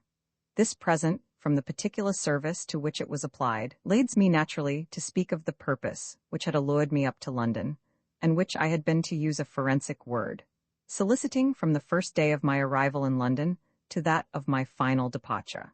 In so mighty a world as London, it will surprise my readers that I should not have found some means of staving off the last extremities of penury, and it will strike them that two resources at least must have been open to me, viz., either to seek assistance from the friends of my family, or to turn my youthful talents and attainments into some channel of pecuniary emolument. As to the first cause, I may observe generally that what I dreaded beyond all other evils was the chance of being reclaimed by my guardians, not doubting that whatever power the law gave them would have been enforced against me to the utmost, that is, to the extremity of forcibly restoring me to the school which I had quitted, a restoration which, as it would in my eyes have been a dishonor, even if submitted to voluntarily, could not fail, when extorted from me in contempt and defiance of my own wishes and efforts, to have been a humiliation worse to me than death, and which would indeed have terminated in death. I was therefore shy enough of applying for assistance, even in those quarters where I was sure of receiving it, at the risk of furnishing my guardians with any clue of recovering me. But as to London in particular, though doubtless my father had in his lifetime had many friends there, yet, as 10 years had passed since his death, I remembered few of them even by name, and never having seen London before, except once for a few hours, I knew not the address of even those few. To this mode of gaining help, therefore, in part the difficulty, but much more the paramount fear which I have mentioned, habitually indisposed me. In regard to the other mode, I now feel half inclined to join my reader in wondering that I should have overlooked it. As a corrector of Greek proofs, if in no other way, I might doubtless have gained enough for my slender wants. Such an office as this I could have discharged with an exemplary and punctual accuracy that would soon have gained me the confidence of my employers. But it must not be forgotten that, even for such an office as this, it was necessary that I should first of all have an introduction to some respectable publisher, and this I had no means of obtaining. To say the truth, however, it had never once occurred to me to think of literary labors as a source of profit. No mode sufficiently speedy of obtaining money had ever occurred to me, but that of borrowing it on the strength of my future claims and expectations. This mode I sought by every avenue to compass, and amongst other persons I applied to a Jew named D. Point to this Jew, and to other advertising moneylenders, some of whom were, I believe, also Jews. I had introduced myself with an account of my expectations, which account, on examining my father's will at Doctors' Commons, they had ascertained to be correct. The person then mentioned as the second son of was found to have all the claims, or more than all, that I had stated. But one question still remained, which the faces of the Jews pretty significantly suggested. Was I that person? This doubt had never occurred to me as a possible one. I had rather feared, whenever my Jewish friends scrutinized me keenly, that I might be too well known to be that person, and that some scheme might be passing in their minds for entrapping me and selling me to my guardians. It was strange to me to find my own self-materiality considered, so I expressed it, for I doted on logical accuracy of distinctions, accused, or at least suspected, of counterfeiting my own self-formality considered. However, to satisfy their scruples, I took the only course in my power. Whilst I was in Wales, I had received various letters from young friends. These I produced, for I carried them constantly in my pocket, being, indeed, by this time almost the only relics of my personal encumbrances, excepting the clothes I wore, which I had not in one way or other disposed of. Most of these letters were from the Earl of, who was at that time my chief, or rather only, confidential friend. These letters were dated from Eton. I had also some from the Marquis of, his father, who, though absorbed in agricultural pursuits, yet having been an Etonian himself, and as good a scholar as a nobleman needs to be, still retained an affection for classical studies and for youthful scholars. He had accordingly, from the time that I was 15, corresponded with me, sometimes upon the great improvements which he had made, or was meditating in the counties of M. and SL, since I had been there, sometimes upon the merits of a Latin poet, and at other times suggesting subjects to me on which he wished me to write verses. On reading the letters, one of my Jewish friends agreed to furnish me with 200 or 300 pounds on my personal security, provided I could persuade the young Earl, who was, by the way, not older than myself, to guarantee the payment on our coming of age. the Jew's final object being, as I now suppose, not the trifling profit he could expect to make by me, but the prospect of establishing a connection with my noble friend, whose immense expectations were well known to him. In pursuance of this proposal on the part of the Jew, about 8 or 9 days after I had received the £10, I prepared to go down to Eton. Nearly £3 of the money I had given to my money-lending friend, on his alleging that the stamps must be bought, in order that the writings might be preparing whilst I was away from London. I thought in my heart that he was lying, but I did not wish to give him any excuse for charging his own delays upon me. A smaller sum I had given to my friend the attorney, who was connected with the moneylenders as their lawyer, to which, indeed, he was entitled for his unfurnished lodgings. About 15 shillings I had employed in re-establishing, though in a very humble way, my dress. Of the remainder I gave 1/4 to Anne, meaning on my return to have divided with her whatever might remain. These arrangements made, soon after 6 o'clock on a dark winter evening I set off, accompanied by Anne, towards Piccadilly, for it was my intention to go down as far as Salt Hill on the Bath or Bristol Mail. Our course lay through a part of the town which has now all disappeared, so that I can no longer retrace its ancient boundaries. Swallow Street, I think it was called. Having time enough before us, however, we bore away to the left until we came into Golden Square. There, near the corner of Sherrod Street, we sat down, not wishing to part in the tumult and blaze of Piccadilly. I had told her of my plans some time before, and I now assured her again that she should share in my good fortune, if I met with any, and that I would never forsake her as soon as I had power to protect her. This I fully intended, as much from inclination as from a sense of duty. For setting aside gratitude, which in any case must have made me her debtor for life, I loved her as affectionately as if she had been my sister, and at this moment with sevenfold tenderness, from pity at witnessing her extreme dejection. I had apparently most reason for dejection, because I was leaving the saviour of my life. Yet I, considering the shock my health had received, was cheerful and full of hope. She, on the contrary, who was parting with one who had had little means of serving her, except by kindness and brotherly treatment, was overcome by sorrow, so that, when I kissed her at our final farewell, she put her arms about my neck and wept without speaking a word.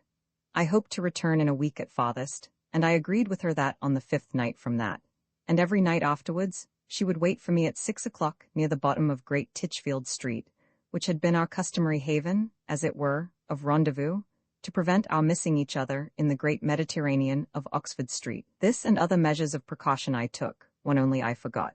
She had either never told me, or, as a matter of no great interest, I had forgotten her surname.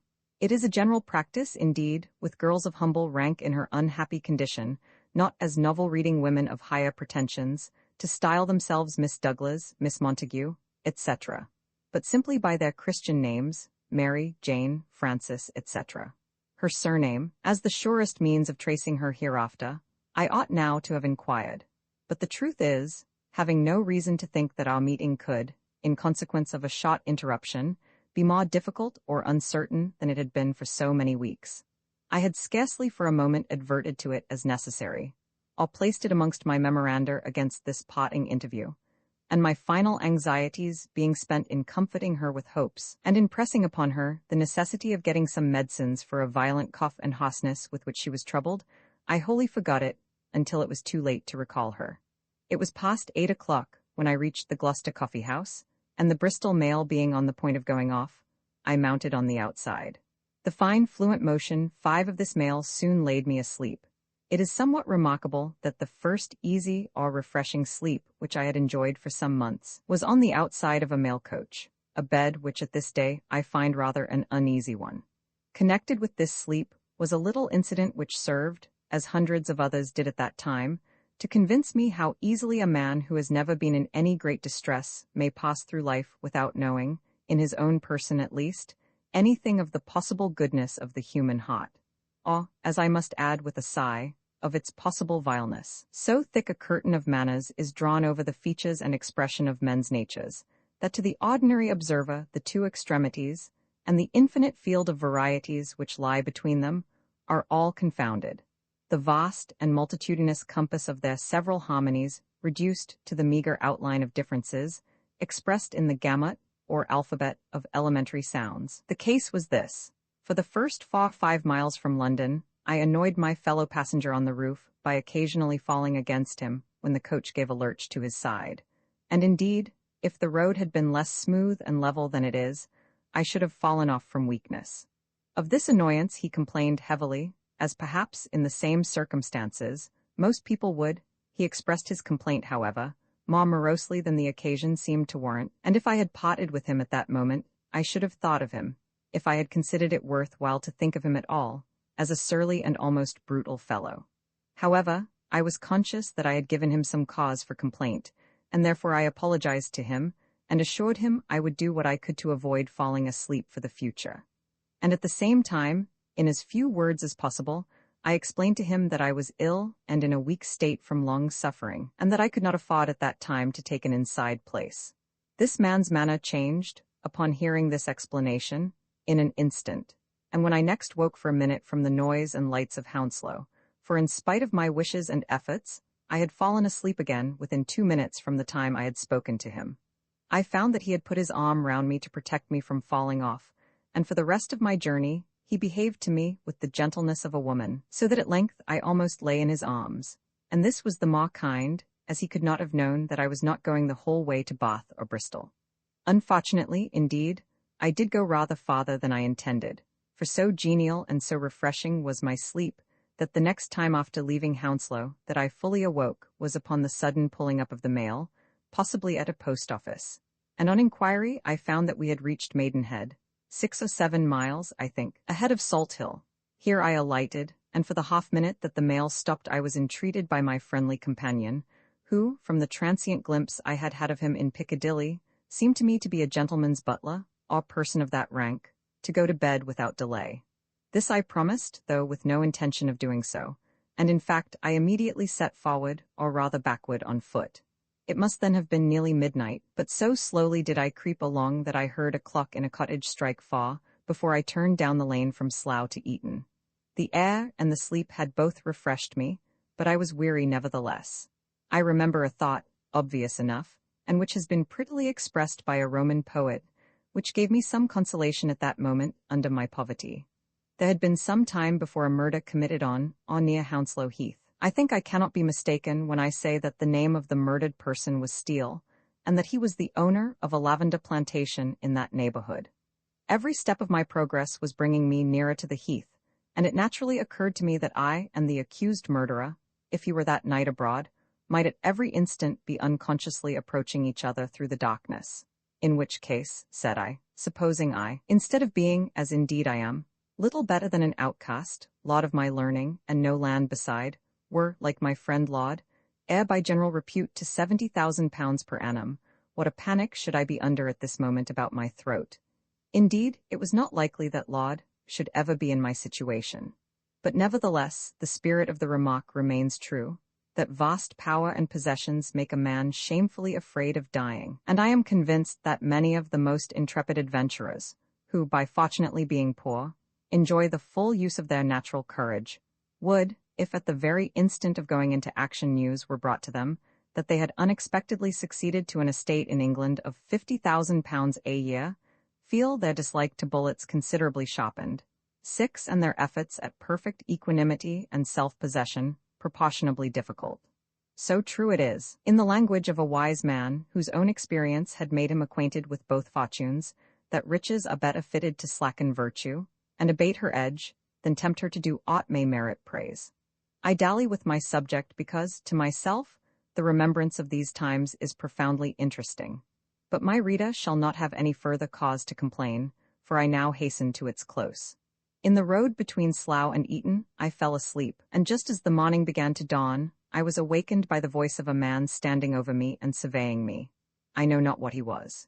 He was an ill-looking fellow, but not therefore of necessity an ill-meaning fellow. Or, if he were, I suppose he thought that no person sleeping out of doors in winter could be worth robbing. In which conclusion, however, as it regarded myself, I begged to assure him, if he should be among my readers, that he was mistaken. After a slight remark, he passed on, and I was not sorry at his disturbance, as it enabled me to pass through Eton before people were generally up. The night had been heavy and lowering, but towards the morning it had changed to a slight frost, and the ground and the trees were now covered with rime.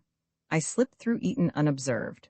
washed myself, and as far as possible adjusted my dress, at a little public house in Windsor, and about 8 o'clock went down towards Potes. On my road I met some junior boys, of whom I made inquiries. An Etonian is always a gentleman, and in spite of my shabby habiliments they answered me civilly. My friend Laud was gone to the University of I by omnes effusus labor. I had, however, other friends at Eton, but it is not to all that wear that name in prosperity that a man is willing to present himself in distress. On recollecting myself, however, I asked for the Earl of D, to whom, though my acquaintance with him was not so intimate as with some others, I should not have shrunk from presenting myself under any circumstances. He was still at Eton, though I believe on the wing for Cambridge. I called, was received kindly, and asked to breakfast. Here let me stop for a moment to check my reader from any erroneous conclusions. Because I have had occasion, incidentally, to speak of various patrician friends, it must not be supposed that I have myself any pretension to rank and high blood. I thank God that I have not. I am the son of a plain English merchant, esteemed during his life for his great integrity, and strongly attached to literary pursuits. Indeed, he was himself, anonymously, an author. If he had lived, it was expected that he would have been very rich, but dying prematurely, he left no more than about £30,000 amongst 7 different claimants. My mother I may mention with honor, as still more highly gifted. For though unpretending to the name and honors of a literary woman, I shall presume to call her, what many literary women are not, an intellectual woman.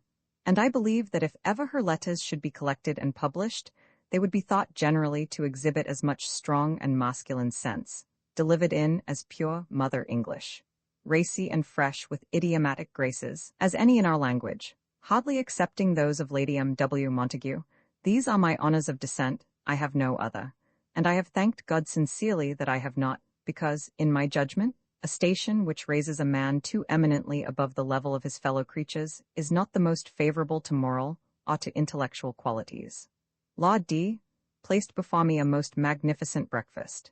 It was really so, but in my eyes it seemed trebly magnificent, from being the first regular meal, the first good man's table, that I had sat down to for months. Strange to say, however, I could scarce eat anything. On the day when I first received my £10 banknote, I had gone to a baker's shop and bought a couple of rolls. This very shop I had 2 months or 6 weeks before surveyed with an eagerness of desire which it was almost humiliating to me to recollect. I remembered the story about Otway, and feared that there might be danger in eating too rapidly. But I had no need for alarm. My appetite was quite sunk, and I became sick before I had eaten half of what I had bought. This effect from eating what approached to a meal I continued to feel for weeks. When I did not experience any nausea, part of what I ate was rejected, sometimes with acidity, sometimes immediately and without any acidity. On the present occasion, at Laud D.'s table, I found myself not at all better than usual, and in the midst of luxuries I had no appetite. I had, however, unfortunately, at all times a craving for wine. I explained my situation, therefore, to Laud D., and gave him a short account of my late sufferings, at which he expressed great compassion, and called for wine. This gave me a momentary relief and pleasure, and on all occasions when I had an opportunity, I never failed to drink wine, which I worshipped then, as I have since worshipped opium. I am convinced, however, that this indulgence in wine contributed to strengthen my malady, for the tone of my stomach was apparently quite sunk, and by a better regimen it might sooner, and perhaps effectually, have been revived. I hope that it was not from this love of wine that I lingered in the neighborhood of my Eton friends. I persuaded myself then that it was from reluctance to ask of Laud D., on whom I was conscious I had not sufficient claims, the particular service in quest of which I had come down to Eton. I was, however, unwilling to lose my journey, and I asked it.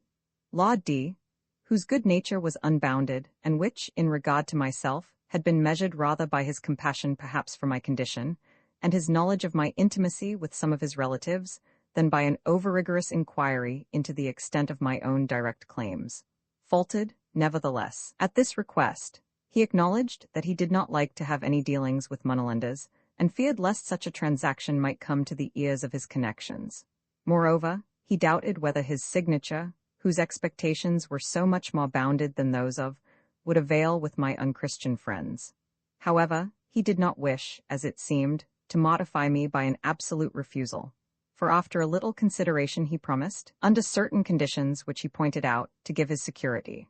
Lord D was at this time not 18 years of age, but I have often doubted, on recollecting since the good sense and prudence which on this occasion he mingled with so much urbanity of manner, an urbanity which in him, while the grace of youthful sincerity, whether any statesman, the oldest and the most accomplished in diplomacy, could have acquitted himself better under the same circumstances. Most people, indeed, cannot be addressed on such a business without surveying you with looks as austere and unpropitious as those of a Saracen's head. Recomforted by this promise, which was not quite equal to the best but far above the worst that I had pictured to myself as possible, I returned in a Windsor coach to London 3 days after I had quitted it. And now I come to the end of my story. The Jews did not approve of Lord D.'s terms, whether they would in the end have acceded to them, and were only seeking time for making due inquiries, I know not.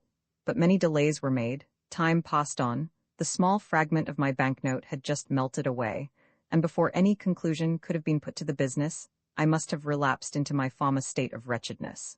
Suddenly, however, at this crisis, an opening was made, almost by accident, for reconciliation with my friends. I quitted London in haste for a remote part of England. After some time, I proceeded to the university, and it was not until many months had passed away that I had it in my power again to revisit the ground which had become so interesting to me, and to this day remains so, as the chief scene of my youthful sufferings. Meantime, what had become of poor Anne? For her, I have reserved my concluding words. According to our agreement, I sought her daily, and waited for her every night, so long as I stayed in London, at the corner of Titchfield Street. I inquired for her of everyone who was likely to know her, and during the last hours of my stay in London, I put into activity every means of tracing her that my knowledge of London suggested, and the limited extent of my power made possible. The street where she had lodged I knew, but not the house, and I remembered at last some account which she had given me of ill treatment from her landlord, which made it probable that she had quitted those lodgings before we parted. She had few acquaintances. Most people, besides, thought that the earnestness of my inquiries arose from motives which moved their laughter or their slight regard, and others, thinking I was in chase of a girl who had robbed me of some trifles, were naturally and excusably indisposed to give me any clue to her, if indeed they had any to give. Finally, as my despairing resource, on the day I left London, I put into the hands of the only person who, I was sure, must know Anne by sight, from having been in company with us once or twice, an address to, in shire, at that time the residence of my family. But to this hour, I have never heard a syllable about her. This, amongst such troubles as most men meet with in this life, has been my heaviest affliction. If she lived, doubtless we must have been some time in search of each other, at the very same moment, through the mighty labyrinths of London, perhaps even within a few feet of each other, a barrier no wider than a London street, often amounting in the end to a separation for eternity. During some years I hoped that she did live, and I suppose that, in the literal and unrhetorical use of the word myriad, I may say that on my different visits to London, I have looked into many, many myriads of female faces, in the hope of meeting her. I should know her again amongst 1,000, if I saw her for a moment, for though not handsome, she had a sweet expression of countenance and a peculiar and graceful carriage of the head. I sought her, I have said, in hope. So it was for years, but now I should fear to see her, and her cough, which grieved me when I parted with her, is now my consolation. I now wish to see her no longer, but think of her more gladly as one long since laid in the grave, I would hope, of a Magdalen, taken away, before injuries and cruelty had blotted out and transfigured her ingenuous nature. All the brutalities of ruffians had completed the ruin they had begun. Pot Roman 2. So then, Oxford Street, stony-hearted stepmother. Thou that listinest to the sighs of orphans and drinkest the tears of children, at length I was dismissed from thee. The time was come at last that I no more should pace in anguish thy never-ending terraces, no more should dream and wake in captivity to the pangs of hunger. Successes too many, to myself and Anne, have doubtless since then trodden in our footsteps, inheritors of our calamities. Other orphans than Anne have sighed, tears have been shed by other children, and thou, Oxford Street, haste since doubtless echoed to the groans of innumerable hearts. For myself, however, the storm which I had outlived seemed to have been the pledge of a long, fair weather. The premature sufferings which I had paid down to have been accepted as a ransom for many years to come, as a price of long immunity from sorrow. And if again I walked in London a solitary and contemplative man, as oftentimes I did. I walked for the most part in serenity and peace of mind. And although it is true that the calamities of my novitiate in London had struck root so deeply in my bodily constitution, that afterwards they shot up and flourished afresh, and grew into a noxious umbrage that has overshadowed and darkened my latter years. Yet these second assaults of suffering were met with a fortitude more confirmed, with the resources of a maturer intellect, and with alleviations from sympathizing affection, how deep and tender. Thus, however, with whatsoever alleviations, years that were far asunder were bound together by subtle links of suffering derived from a common root. And herein I notice an instance of the short-sightedness of human desires that oftentimes on moonlight nights, during my first mournful abode in London, my consolation was, if such it could be thought, to gaze from Oxford Street up every avenue in succession, which pierces through the heart of Marylebone to the fields and the woods. For that, said I, travelling with my eyes up the long vistas which lay part in light and part in shade, that is the road to the north, and therefore too, and if I had the wings of a dove, that way I would fly for comfort. Thus I said, and thus I wished, in my blindness. Yet even in that very northern region it was, even in that very valley, nay, in that very house to which my erroneous wishes pointed, that this second birth of my sufferings began, and that they again threatened to besiege the citadel of life and hope. There it was that for years I was persecuted by visions as ugly, and as ghastly phantoms as ever haunted the couch of an Osts. And in this unhappier than he, that sleep, which comes to all as a respite and a restoration, and to him especially as a blessed seven balm for his wounded heart and his haunted brain, visited me as my bitterest scourge. Thus blind was I in my desires, yet if a veil interposes between the dim-sightedness of man and his future calamities, the same veil hides from him their alleviations, and a grief which had not been feared is met by consolations which had not been hoped. I therefore, who participated, as it were, in the troubles of Osts, excepting only in his agitated conscience, participated no less in all his supports. My Eumenides, like his, were at my bed feet, and stared in upon me through the curtains, but watching by my pillow, or defrauding herself of sleep to bear me company through the heavy watches of the night, sat my Electra. For thou, beloved dear companion of my later years, thou wast my Electra, and neither in nobility of mind nor in long-suffering affection wouldst permit that a Grecian sister should excel an English wife. For thou thoughtest not much to stoop to humble offices of kindness, and to servile 8 ministrations of tenderest affection, to wipe away for years the unwholesome dews upon the forehead, or to refresh the lips when parched and baked with fever, nor even when thy own peaceful slumbers had by long sympathy become infected with the spectacle of my dread contest with phantoms and shadowy enemies that oftentimes bade me sleep no more. Not even then didst thou utter a complaint or any murmur, nor withdraw thy angelic smiles, nor shrink from thy service of love, more than Electra did of old.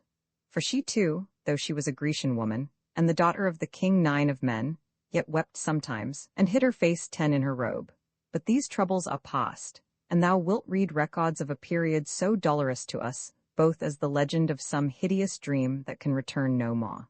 Meantime, I am again in London, and again I pace the terraces of Oxford Street by night, and oftentimes, when I am oppressed by anxieties that demand all my philosophy and the comfort of thy presence to support, and yet remember that I am separated from thee by 300 miles and the length of 3 dreary months, I look up the streets that run northwards from Oxford Street, upon moonlight nights, and recollect my youthful ejaculation of anguish. And remembering that thou art sitting alone in that same valley, and mistress of that very house to which my heart turned in its blindness 19 years ago, I think that, though blind indeed, and scattered to the winds of late, the promptings of my heart may yet have had reference to a remoter time, and may be justified if read in another meaning. And if I could allow myself to descend again to the impotent wishes of childhood, I should again say to myself, as I look to the north, "Oh, that I had the wings of a dove!" And with how just a confidence in thy good and gracious nature might I add the other half of my early ejaculation. And that way I would fly for comfort. The pleasures of opium, it is so long since I first took opium, that if it had been a trifling incident in my life, I might have forgotten its date. But cardinal events are not to be forgotten, and from circumstances connected with it, I remember that it must be referred to the autumn of 1804. During that season, I was in London, having come thither for the first time since my entrance at college. And my introduction to opium arose in the following way. From an early age, I had been accustomed to wash my head in cold water at least once a day. Being suddenly seized with toothache, I attributed it to some relaxation caused by an accidental intermission of that practice, jumped out of bed, plunged my head into a basin of cold water, and with hair thus wetted went to sleep. The next morning, as I need hardly say, I awoke with excruciating rheumatic pains of the head and face, from which I had hardly any respite for about 20 days. On the 21st day, I think it was, and on a Sunday, that I went out into the streets, rather to run away, if possible, from my torments, than with any distinct purpose. By accident, I met a college acquaintance who recommended opium. Opium, dread agent of unimaginable pleasure and pain, I had heard of it as I had of manna or of ambrosia, but no further. How unmeaning a sound was it at that time! What solemn chords does it now strike upon my heart! What heart-quaking vibrations of sad and happy remembrances! Reverting for a moment to these, I feel a mystic importance attached to the minutest circumstances, connected with the place and the time and the man, if man he was, that first laid open to me the paradise of opium eaters. It was a Sunday afternoon, wet and cheerless, and a duller spectacle this earth of ours has not to show than a rainy Sunday in London. My road homewards lay through Oxford Street, and near the stately Pantheon, as Mr. Wordsworth has obligingly called it, I saw a druggist's shop. The druggist, unconscious minister of celestial pleasures, as if in sympathy with the rainy Sunday, looked dull and stupid, just as any mortal druggist might be expected to look on a Sunday, and when I asked for the tincture of opium, he gave it to me as any other man might do. And furthermore, out of my shilling returned me what seemed to be real copper halfpence, taken out of a real wooden drawer. Nevertheless, in spite of such indications of humanity, he has ever since existed in my mind as the beatific vision of an immortal druggist, sent down to earth on a special mission to myself. And it confirms me in this way of considering him, that when I next came up to London, I sought him near the stately Pantheon, and found him not. And thus to me, who knew not his name, if indeed he had one, he seemed rather to have vanished from Oxford Street than to have removed in any bodily fashion. The reader may choose to think of him as possibly no more than a sublunary druggist. It may be so, but my faith is better. I believe him to have evanesced, leavened, or evaporated. So unwillingly would I connect any mortal remembrances with that hour, and place, and creature, that first brought me acquainted with the celestial drug. Arrived at my lodgings, it may be supposed that I lost not a moment in taking the quantity prescribed. I was necessarily ignorant of the whole art and mystery of opium taking, and what I took under every disadvantage. But I took it, and in an hour, oh, heavens! What a revulsion! What an upheaving, from its lowest depths, of inner spirit! What an apocalypse of the world within me! That my pains had vanished was now a trifle in my eyes. This negative effect was swallowed up in the immensity of those positive effects which had opened before me, in the abyss of divine enjoyment, thus suddenly revealed. Here was a panacea, a phi alpha rho mu alpha kappa omicron nu for all human woes. Here was the secret of happiness, about which philosophers had disputed for so many ages, at once discovered. Happiness might now be bought for a penny, and carried in the waistcoat pocket. Potable ecstasies might be cocked up in a pint bottle, and peace of mind could be sent down in gallons by the mail coach. But if I talk in this way, the reader will think I am laughing, and I can assure him that nobody will laugh long who deals much with opium. Its pleasures even are of a grave and solemn complexion, and in his happiest state, the opium eater cannot present himself in the character of El Allegro. Even then he speaks and thinks as becomes Il Penseroso. Nevertheless, I have a very reprehensible way of jesting at times in the midst of my own misery. And unless when I am checked by some more powerful feelings, I am afraid I shall be guilty of this indecent practice even in these annals of suffering or enjoyment. The reader must allow a little to my infirm nature in this respect, and with a few indulgences of that sort I shall endeavor to be as grave, if not drowsy, as fits a theme like opium, so antimercurial as it really is, and so drowsy as it is falsely reputed. And first, one word with respect to its bodily effects. For upon all that has been hitherto written on the subject of opium, whether by travellers in Turkey, who may plead their privilege of lying as an old immemorial right, or by professors of medicine, writing ex cathedra, I have but one emphatic criticism to pronounce: lies, lies, Lies? I remember once, in passing a bookstall, to have caught these words from a page of some satiric author. By this time I became convinced that the London newspapers spoke truth at least twice a week, viz., on Tuesday and Saturday, and might safely be depended upon for in the list of bankrupts. In like manner, I do by no means deny that some truths have been delivered to the world in regard to opium. Thus it has been repeatedly affirmed by the learned that opium is a dusky brown in color, and this, take notice, I grant. Secondly, that it is rather dear, which also I grant, for in my time East Indian opium has been 3 guineas a pound, and Turkey 8. And thirdly, that if you eat a good deal of it, most probably you must do what is particularly disagreeable to any man of regular habits, viz. Die. 12. These weighty propositions are, all and singular, true, I cannot gainsay them, and truth ever was and will be commendable. But in these 3 theorems, I believe we have exhausted the stock of knowledge as yet accumulated by men on the subject of opium. And therefore, worthy doctors, as there seems to be room for further discoveries, stand aside, and allow me to come forward and lecture on this matter. First, then, it is not so much affirmed as taken for granted, by all who ever mention opium, formally or incidentally, that it does often produce intoxication. Now, reader, assure yourself, mio periulo, that no quantity of opium ever did or could intoxicate. As to the tincture of opium, commonly called laudanum, that might certainly intoxicate if a man could bear to take enough of it. But why?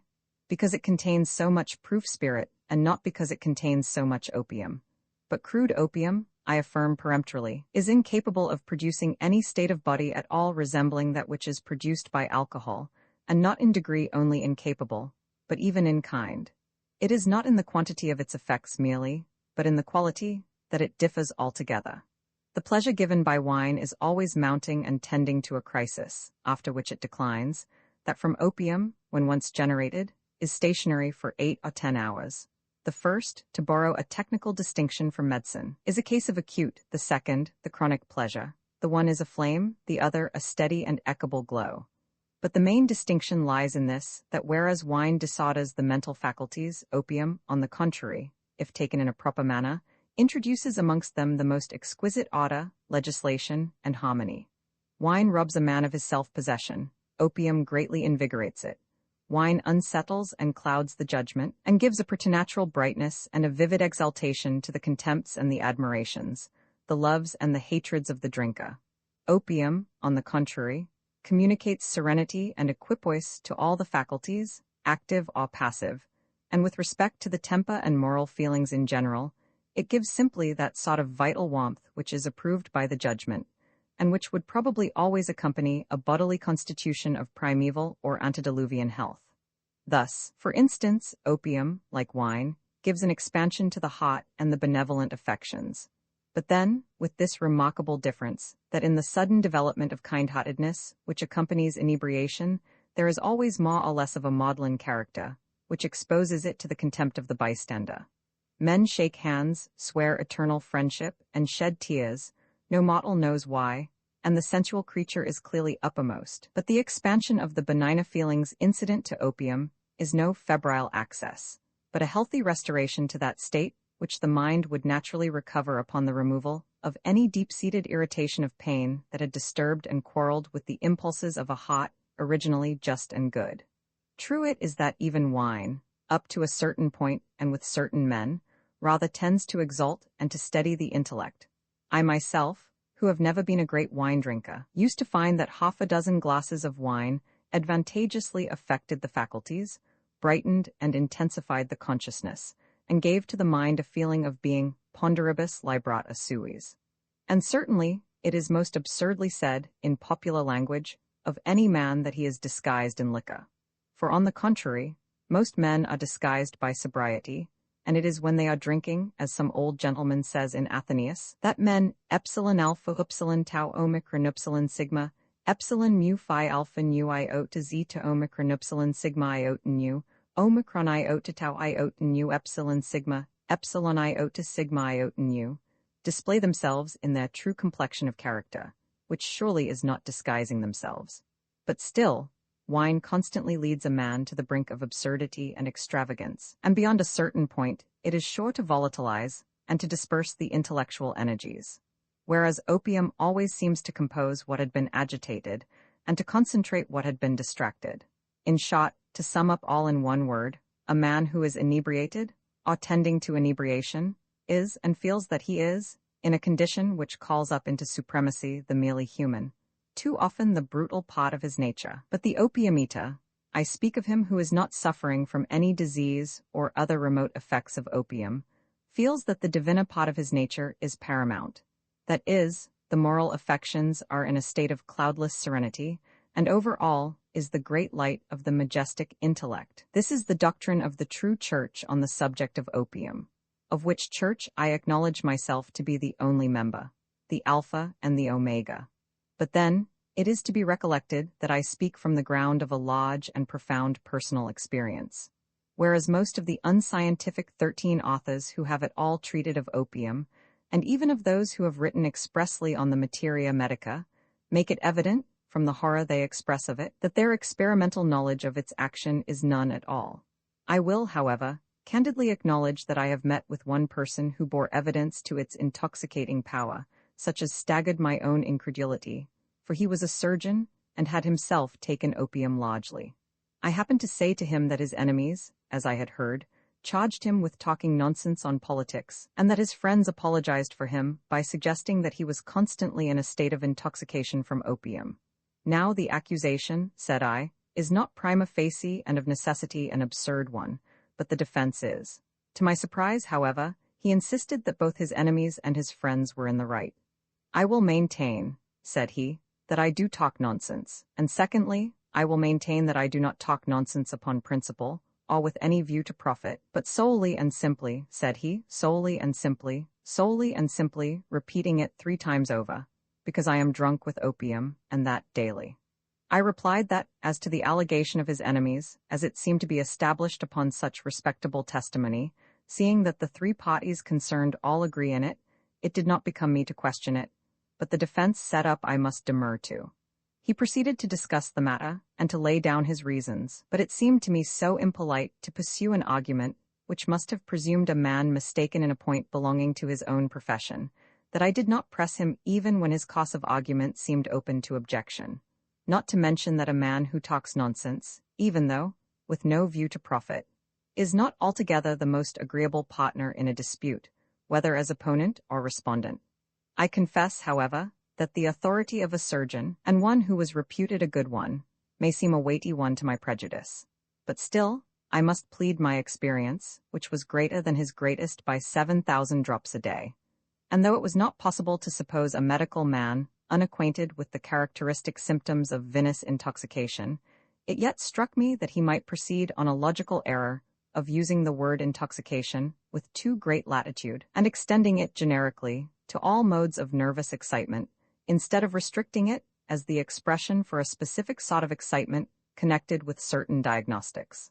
Some people have maintained in my hearing that they had been drunk upon green tea, and a medical student in London, for whose knowledge in his profession I have reason to feel great respect, assured me the other day that a patient in recovering from an illness had got drunk on a beefsteak. Having dwelt so much on this first and leading error in respect to opium, I shall notice very briefly a second and a third, which are, that the elevation of spirits produced by opium is necessarily followed by a proportionate depression, and that the natural and even immediate consequence of opium is torpor and stagnation, animal and mental.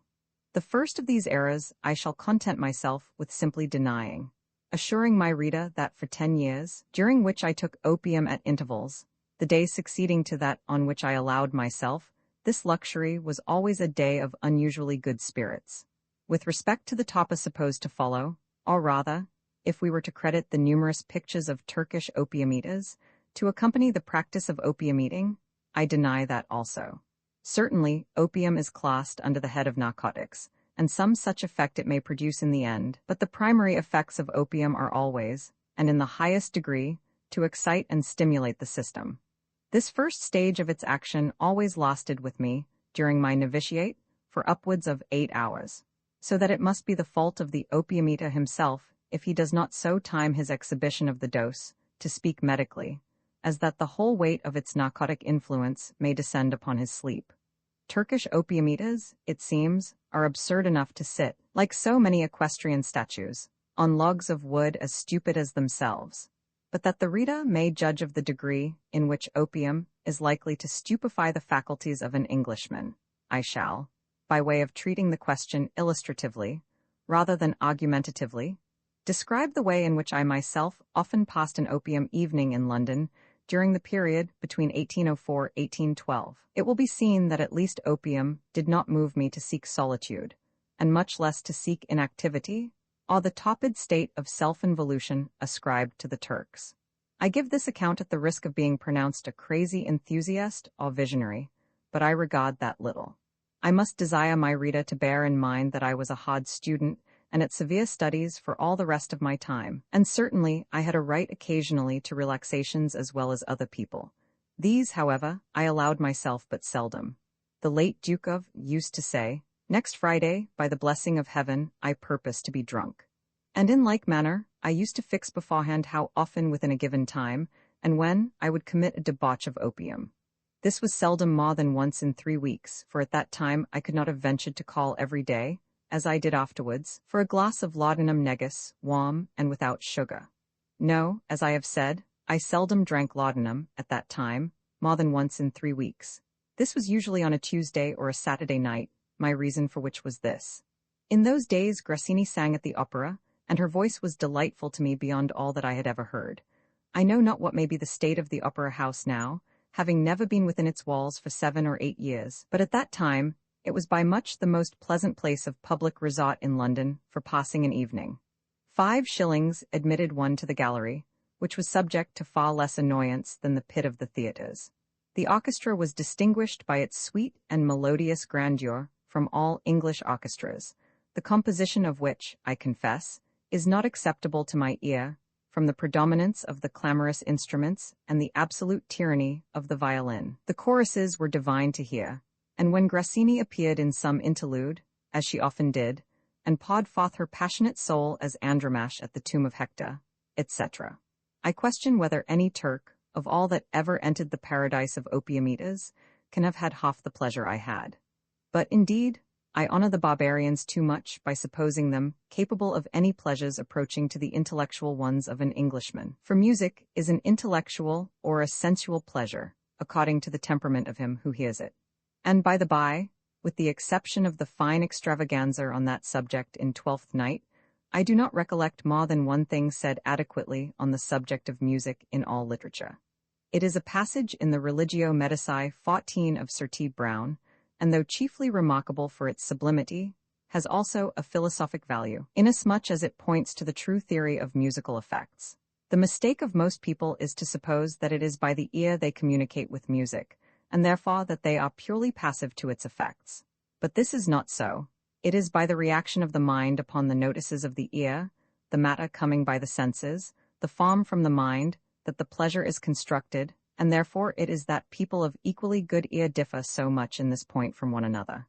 Now, opium, by greatly increasing the activity of the mind, generally increases, of necessity, that particular mode of its activity by which we are able to construct out of the raw material of organic sound an elaborate intellectual pleasure.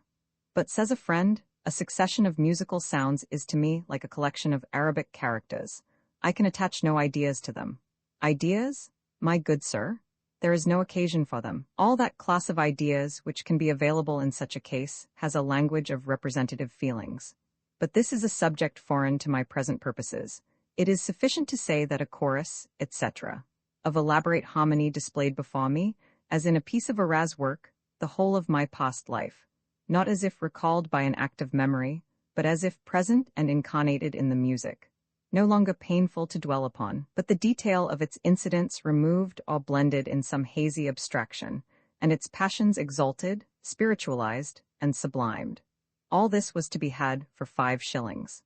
And over and above the music of the stage and the orchestra, I had all around me, in the intervals of the performance, the music of the Italian language talked by Italian women, for the gallery was usually crowded with Italians, and I listened with a pleasure such as that with which Weld the traveller lay and listened, in Canada, to the sweet laughter of Indian women, for the less you understand of a language, the more sensible you are to the melody or harshness of its sounds, For such a purpose, therefore, it was an advantage to me that I was a poor Italian scholar, reading it but little, and not speaking it at all, nor understanding a tenth part of what I heard spoken. These were my opera pleasures, but another pleasure I had which, as it could be had only on a Saturday night, occasionally struggled with my love of the opera, for at that time Tuesday and Saturday were the regular opera nights.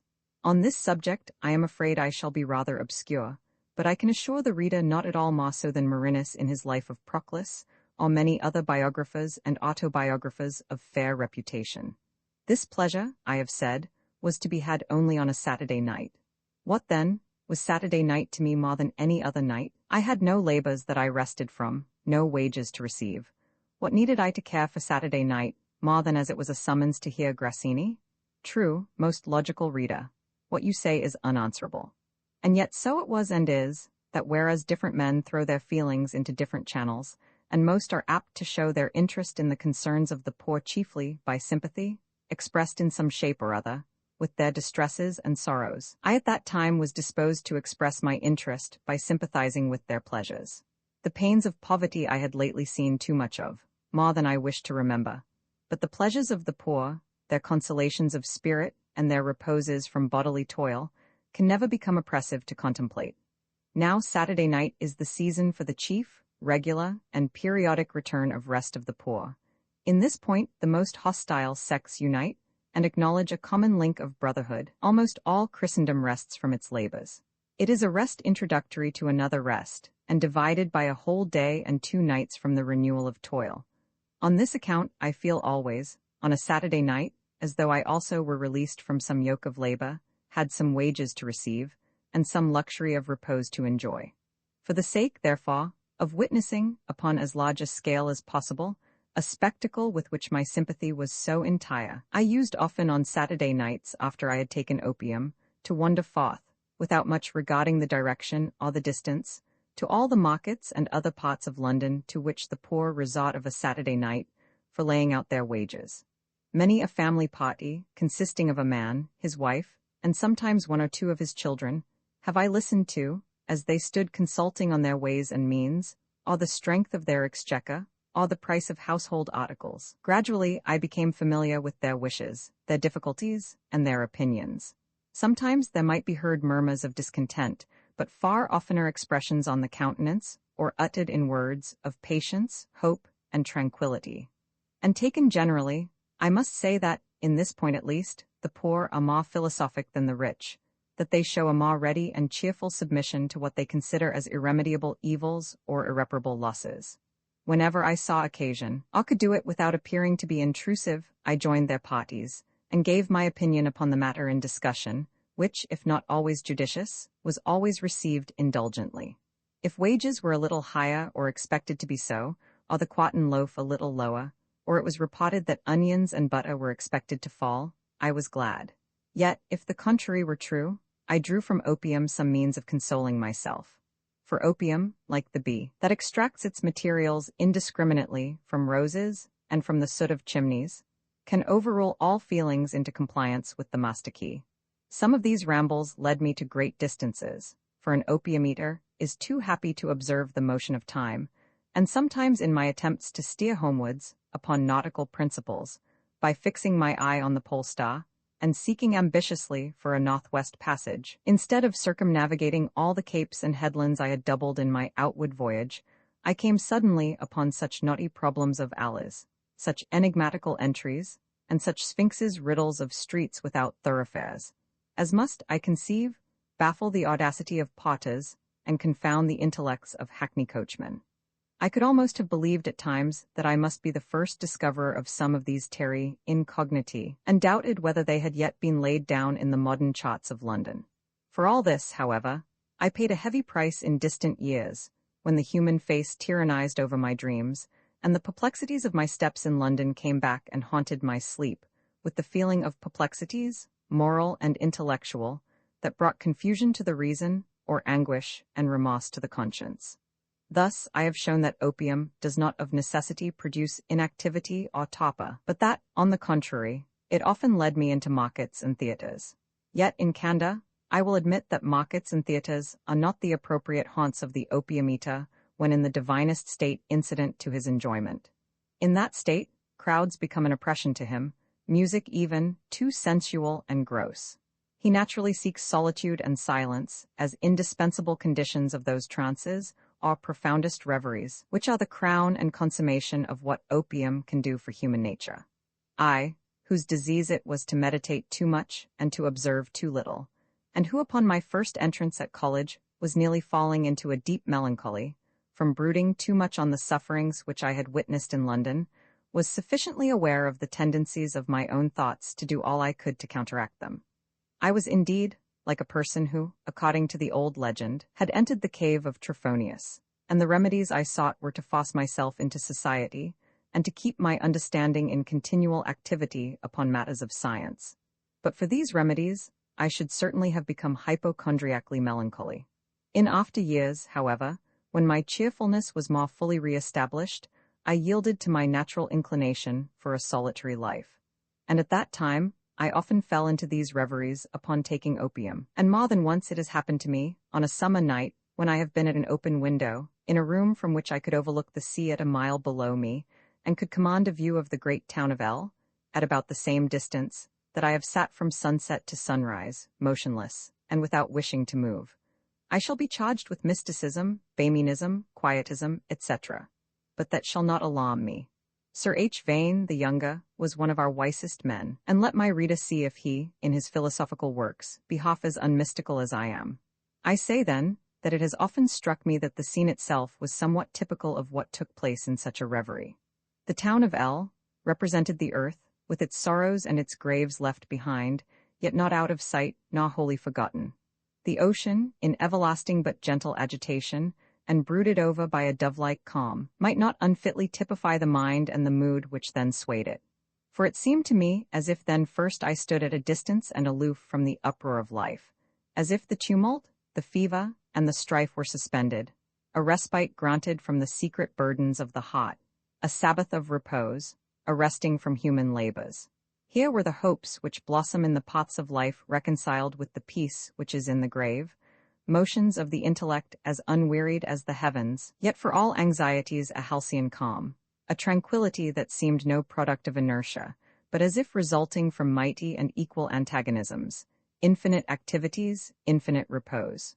Oh, just subtle and mighty opium, that to the hearts of poor and rich alike, for the wounds that will never heal, and for the pangs that tempt the spirit to rebel, bringest an assuaging balm, eloquent opium, that with thy potent rhetoric stealest away the purposes of wrath, and to the guilty man for one night givest back the hopes of his youth, and hands washed pure from blood, and to the proud man a brief oblivion for wrongs undressed and insults unavenged, that summonest to the chancery of dreams, for the triumphs of suffering innocence, false witnesses, and confoundest perjury, and dost reverse the sentences of unrighteous judges.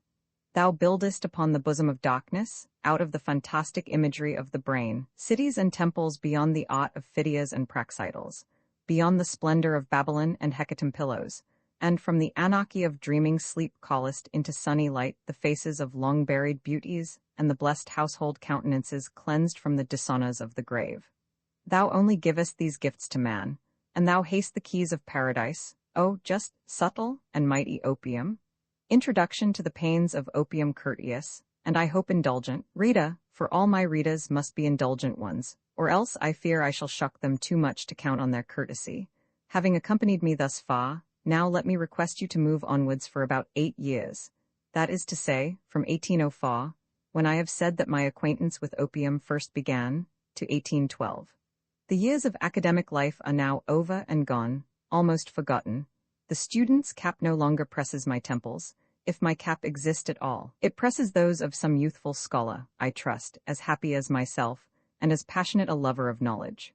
My gown is by this time, I dare say, in the same condition with many thousand excellent books in the Bodleian, viz., diligently perused by certain studious moths and worms, or departed, however, which is all that I know of his fate, to that great reservoir of somewhere to which all the teacups, teacaddies, teapots, teakettles, etc., have departed, not to speak of still frailer vessels, such as glasses, decanters, bed-makers, etc., which occasional resemblances in the present generation of teacups, etc., remind me of having once possessed, but of whose departure and final fate I, in common with most gownsmen of either university, could give, I suspect, but an obscure and conjectural history.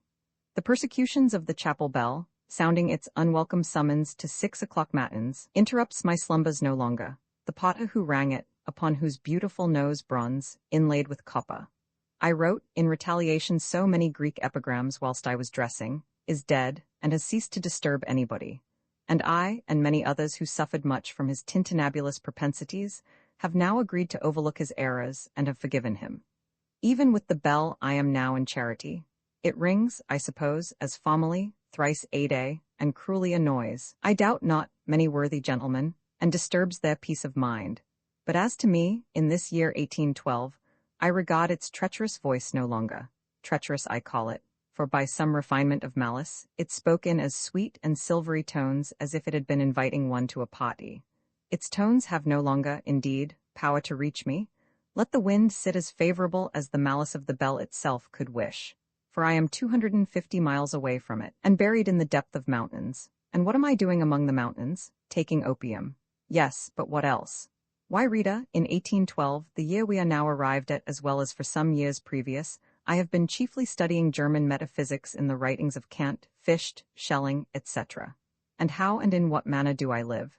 In short, what class or description of men do I belong to?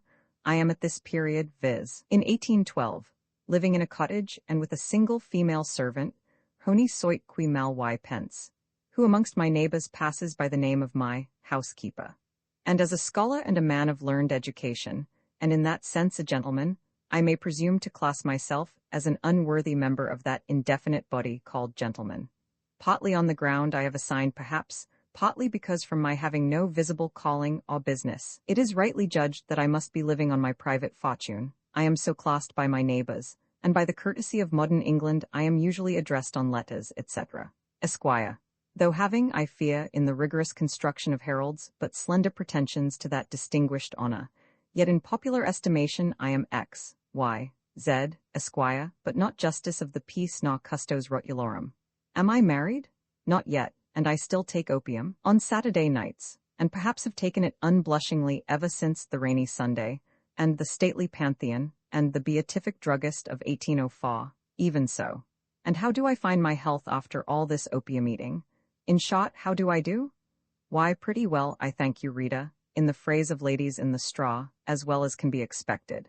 In fact, if I dared to say the real and simple truth, though, to satisfy the theories of medical men, I ought to be ill. I never was better in my life than in the spring of 1812. And I hope sincerely that the quantity of claret, pot, or particular Madeira, which in all probability you, good Rita, have taken, and designed to take for every term of 8 years during your natural life, may as little disorder your health as mine was disordered by the opium I had taken for 8 years, between 1804 and 1812. Hence you may see again the danger of taking any medical advice from Anastasius. In divinity, for aught I know, or law, he may be a safe counselor, but not in medicine. No, it is far better to consult Dr. Butchin, as I did, for I never forgot that worthy man's excellent suggestion, and I was particularly careful not to take above 25 ounces of laudanum. To this moderation and temperate use of the article I may ascribe it, I suppose, that as yet, at least, i.e. in 1812, I am ignorant and unsuspicious of the avenging terrors which opium has in store for those who abuse its lenity. At the same time, it must not be forgotten that hitherto I have been only a dilettante eater of opium. 8 years' practice even, with a single precaution of allowing sufficient intervals between every indulgence, has not been sufficient to make opium necessary to me as an article of daily diet. But now comes a different era. Move on, if you please, Rita, to 1813.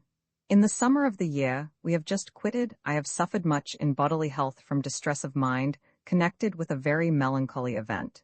This event being no ways related to the subject now before me, further than through the bodily illness which it produced, I need not more particularly notice. Whether this illness of 1812 had any share in that of 1813 I know not, but so it was, that in the latter year I was attacked by a most appalling irritation of the stomach, in all respects the same as that which had caused me so much suffering in youth, and accompanied by a revival of all the old dreams. This is the point of my narrative on which, as respects my own self-justification, the whole of what follows may be said to hinge. And here I find myself in a perplexing dilemma. Either, on the one hand, I must exhaust the reader's patience by such a detail of my malady, or of my struggles with it, as might suffice to establish the fact of my inability to wrestle any longer with irritation and constant suffering. Or, on the other hand, by passing lightly over this critical part of my story, I must forego the benefit of a stronger impression left on the mind of the reader, and must lay myself open to the misconstruction of having slipped, by the easy and gradual steps of self-indulging persons, from the first to the final stage of opium eating, a misconstruction to which there will be a lurking predisposition in most readers, from my previous acknowledgments. This is the dilemma, the first hawn of which would be sufficient to toss and gore any column of patient readers, though drawn up 16 deep and constantly relieved by fresh men. Consequently, that is not to be thought of. It remains, then, that I postulate so much as is necessary for my purpose, and let me take as full credit for what I postulate as if I had demonstrated it, good reader, at the expense of your patience and my own. Be not so ungenerous as to let me suffer in your good opinion through my own forbearance and regard for your comfort. No, believe all that I ask of you, viz., that I could resist no longer. Believe it liberally and as an act of grace, or else in mere prudence. For if not, then in the next edition of my Opium Confessions, revised and enlarged, I will make you believe and tremble. And a false denier, by mere dint of pandiculation, I will terrify all readers of mine from ever again questioning any postulate that I shall think fit to make. This, then, let me repeat, I postulate, that at the time I began to take opium daily, I could not have done otherwise. Whether, indeed, afterwards I might not have succeeded in breaking off the habit, even when it seemed to me that all efforts would be unavailing, and whether many of the innumerable efforts which I did make might not have been carried much further, and my gradual reconquests of ground lost might not have been followed up much more energetically. These are questions which I must decline. Perhaps I might make out a case of palliation, but shall I speak ingenuously? I confess it, as a besetting infirmity of mine, that I am too much of an eudemonist. I hanker too much after a state of happiness, both for myself and others. I cannot face misery, whether my own or not, with an eye of sufficient firmness, and am little capable of encountering present pain for the sake of any reversionary benefit. On some other matters, I can agree with the gentleman in the Cotton Trade 15 at Manchester in affecting the Stoic philosophy, but not in this.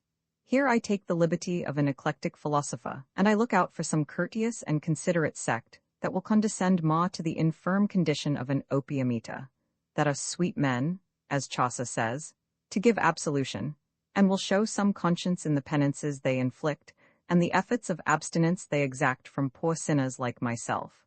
An inhuman moralist I can no more endure in my nervous state than opium that has not been boiled. At any rate, he who summons me to send out a large freight of self-denial and mortification upon any cruising voyage of moral improvement must make it clear to my understanding that the concern is a hopeful one. At my time of life, 36 years of age, it cannot be supposed that I have much energy to spare. In fact, I find it all little enough for the intellectual labors I have on my hands, and therefore let no man expect to frighten me by a few hard words into embarking any part of it upon desperate adventures of morality. Whether desperate or not, however, the issue of the struggle in 1813 was what I have mentioned, and from this date the reader is to consider me as a regular and confirmed opium eater, of whom to ask whether on any particular day he had or had not taken opium would be to ask whether his lungs had performed respiration, or the heart fulfilled its functions. You understand now, reader, what I am, and you are by this time aware that no old gentleman with a snow-white beard will have any chance of persuading me to surrender the little golden receptacle of the pernicious drug. No, I give notice to all, whether moralists or surgeons, that whatever be their pretensions and skill in their respective lines of practice, they must not hope for any countenance from me, if they think to begin by any savage proposition for a Lent or a Ramadan of abstinence from opium. This, then, being all fully understood between us, we shall in future sail before the wind. Now then, reader, from 1813, where all this time we have been sitting down and loitering, rise up, if you please, and walk forward about 3 years more. Now draw up the curtain, and you shall see me in a new character. If any man, poor or rich, were to say that he would tell us what had been the happiest day in his life, and the why and the wherefore, I suppose that we should all cry out, "Hear him? Hear him?"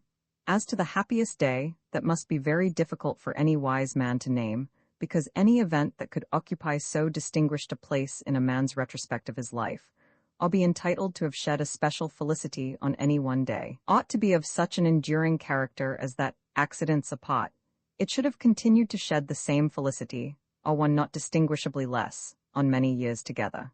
To the happiest lustrum, however, or even to the happiest year, it may be allowed to any man to point without discountenance from wisdom. This year, in my case, reader, was the one which we have now reached, though it stood, I confess, as a parenthesis between years of a gloomier character. It was a year of brilliant water, to speak after the manner of jewellers, set as it were, and insulated in the gloom and cloudy melancholy of opium. Strange as it may sound, I had a little before this time descended suddenly, and without any considerable effort, from 320 grains of opium, i.e. ate 16,000 drops of laudanum per day, to 40 grains, or 1/8 part. Instantaneously, and as if by magic, the cloud of profoundest melancholy, which rested upon my brain, like some black vapors that I have seen roll away from the summits of mountains, drew off in one day nu upsilon chi thet et mu epsilon rho omicron nu, passed off with its murky banners as simultaneously as a ship that has been stranded, and is floated off by a spring tide, that moveth altogether, if it move at all. Now then, I was again happy. I now took only 1,000 drops of laudanum per day, and what was that? A latter spring had come to close up the season of youth. My brain performed its functions as healthily as ever before. I read Kant again, and again I understood him, or fancied that I did. Again my feelings of pleasure expanded themselves to all around me, and if any man from Oxford or Cambridge, or from neither, had been announced to me in my unpretending cottage, I should have welcomed him with as sumptuous a reception as so poor a man could offer. Whatever else was wanting to a wise man's happiness, of laudanum I would have given him as much as he wished, and in a golden cup.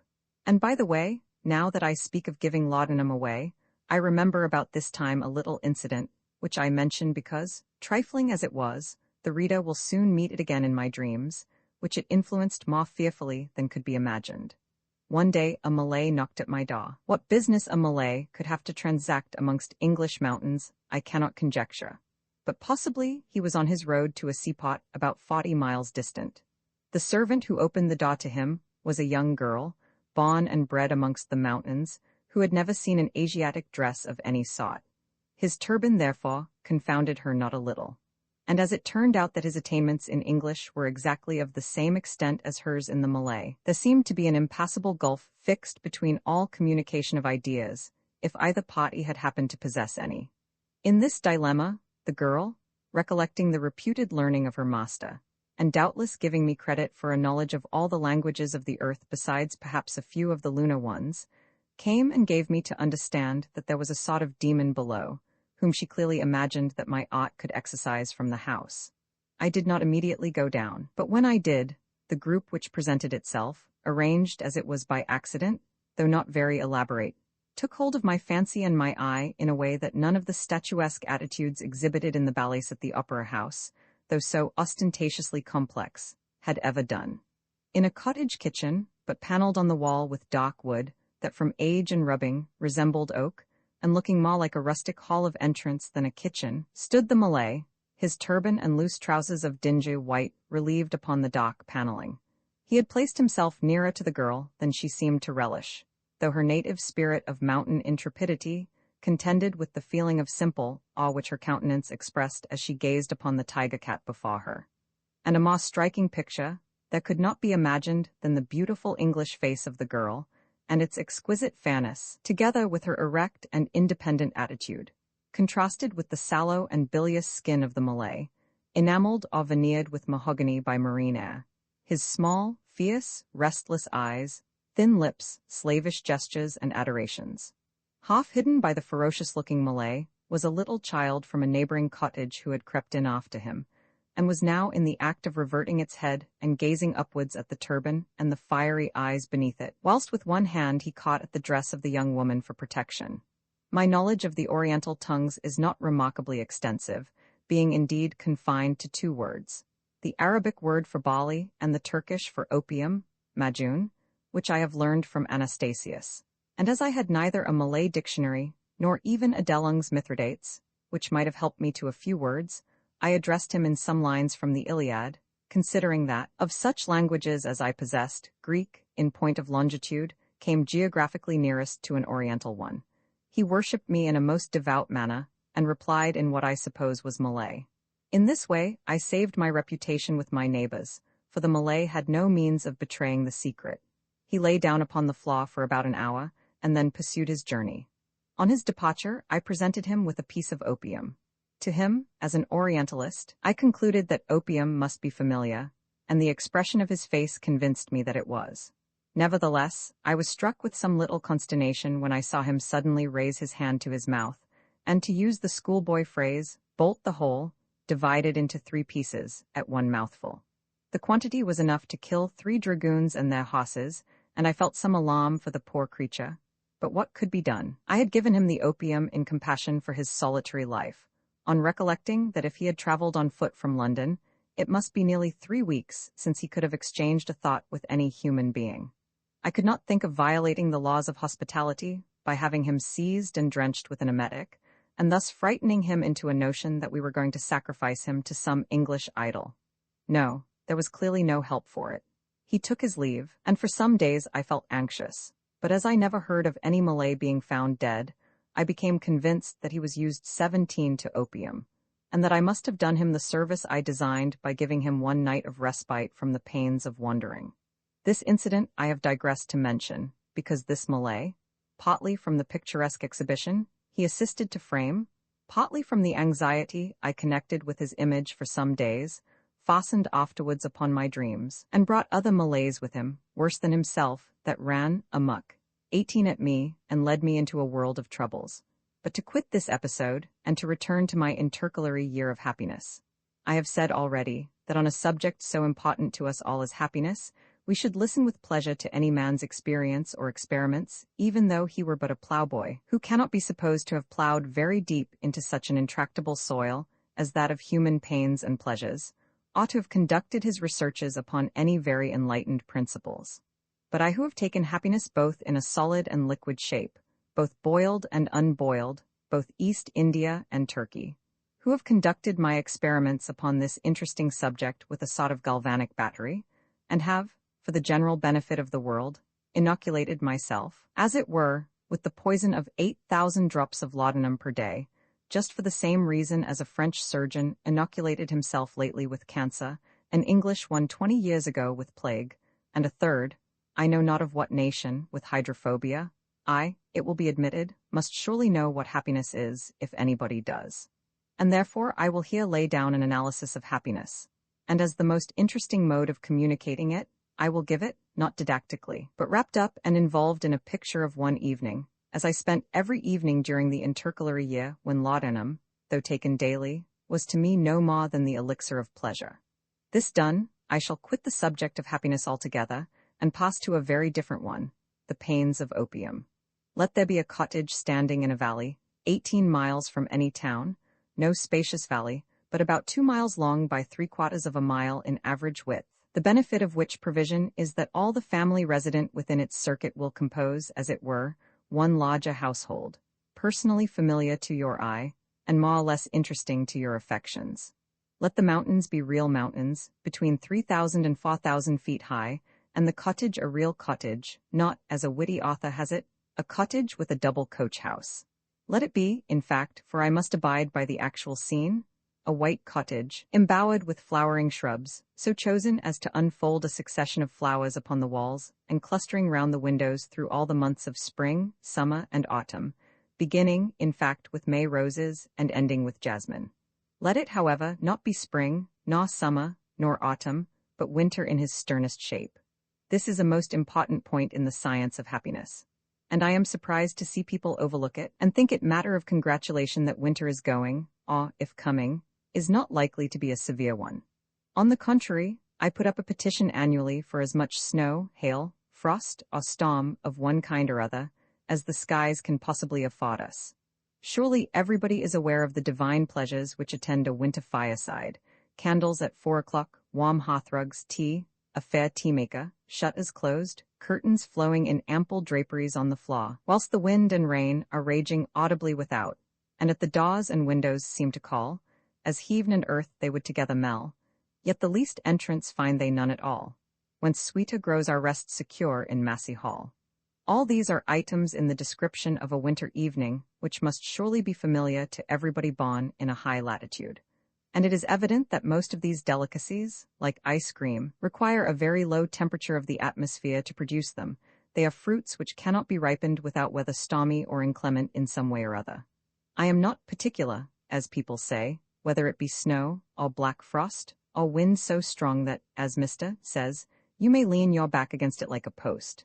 I can put up even with rain, provided it rains cats and dogs, but something of the sort I must have, and if I have it not, I think myself in a manner ill-used. For why am I called on to pay so heavily for winter, in coals and candles, and various privations that will occur even to gentlemen, if I am not to have the article good of its kind?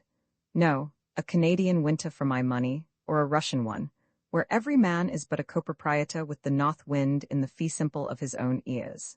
Indeed, so great an epicure am I in this matter, that I cannot relish a winter night fully if it be much past St. Thomas's Day, and have degenerated into disgusting tendencies to vernal appearances. No, it must be divided by a thick wall of dark nights from all return of light and sunshine. From the latter weeks of October to Christmas Eve, therefore, is the period during which happiness is in season, which, in my judgment, enters the room with the tea-tray. For tea, though ridiculed by those who are naturally of coarse nerves, or are become so from wine-drinking, and are not susceptible of influence from so refined a stimulant, will always be the favorite beverage of the intellectual. And, for my part, I would have joined Dr. Johnson in a bellum intentionum against Jonah's Hanway, or any other impious person who should presume to disparage it. But here, to save myself the trouble of too much verbal description, I will introduce a painter, and give him directions for the rest of the picture. Painters do not like white cottages, unless a good deal weather-stained, but as the reader now understands that it is a winter night, his services will not be required except for the inside of the house. Paint me, then, a room 17 feet by 12, and not more than 7.5 feet high. This, reader, is somewhat ambitiously styled in my family the drawing-room, but being contrived a double debt to pay. It is also, and more justly, termed the library, for it happens that books are the only article of property in which I am richer than my neighbors. Of these I have about 5,000, collected gradually since my 18th year. Therefore, painter, put as many as you can into this room. Make it populous with books, and furthermore, paint me a good fire, and furniture plain and modest, befitting the unpretending cottage of a scholar. And near the fire paint me a tea-table, and as it is clear that no creature can come to see one such a stormy night, place only 2 cups and saucers on the tea-tray. And if you know how to paint such a thing symbolically or otherwise, paint me an eternal teapot, eternal a pot ante and a pot post, for I usually drink tea from 8 o'clock at night to 4 o'clock in the morning. And as it is very unpleasant to make tea or to pour it out for oneself, paint me a lovely young woman sitting at the table. Paint her arms like Aurora's and her smiles like Hebe's. But no, dear M., not even in jest let me insinuate that thy power to illuminate my cottage rests upon a tenure so perishable as mere personal beauty, or that the witchcraft of angelic smiles lies within the empire of any earthly pencil. Pass then, my good painter, to something more within its power, and the next article brought forward should naturally be myself, a picture of the opium eater, with his little golden receptacle of the pernicious drug lying beside him on the table. As to the opium, I have no objection to see a picture of that, though I would rather see the original. You may paint it if you choose, but I apprise you that no little receptacle would, even in 1816, answer my purpose, who was at a distance from the stately Pantheon, and all druggists, model or otherwise. No, you may as well paint the real receptacle, which was not of gold, but of glass, and as much like a wine decanter as possible. Into this you may put a quart of ruby-colored laudanum, that, and a book of German metaphysics placed by its side, will sufficiently attest my being in the neighborhood. But as to myself, there I demur. I admit that, naturally, I ought to occupy the foreground of the picture, that being the hero of the piece, or, if you choose, the criminal at the bar, my body should be had into caught. This seems reasonable, but why should I confess on this point to a painter? Or why confess at all? If the public, into whose private ear I am confidentially whispering my confessions, and not into any painter's, should chance to have framed some agreeable picture for itself of the opium eater's exterior, should have ascribed to him, romantically an elegant person, or a handsome face, why should I barbarously tear from it so pleasing a delusion, pleasing both to the public and to me? No, paint me if at all, according to your own fancy, and as a painter's fancy should teem with beautiful creations, I cannot fail in that way to be a gainer. And now, Rita, we have run through all the 10 categories of my condition, as it stood about 1816-17, up to the middle of which latter year, I judge myself to have been a happy man, and the elements of that happiness I have endeavored to place before you in the above sketch of the interior of a scholar's library, in a cottage among the mountains, on a stormy winter evening. But now, farewell, a long farewell, to happiness, winter or summer, farewell to smiles and laughter, farewell to peace of mind, farewell to hope and to tranquil dreams and to the blessed consolations of sleep. For more than 3 years and a half I am summoned away from these. I am now arrived at an Iliad of woes, for I have now to record the pains of opium, as when some great painter dips his pencil in the gloom of earthquake and eclipse. Rita, who have thus far accompanied me, I must request your attention to a brief explanatory note on 3 points. For several reasons, I have not been able to compose the notes for this part of my narrative into any regular and connected shape. I give the notes disjointed as I find them, or have now drawn them up from memory. Some of them point to their own date, some I have dated, and some are undated.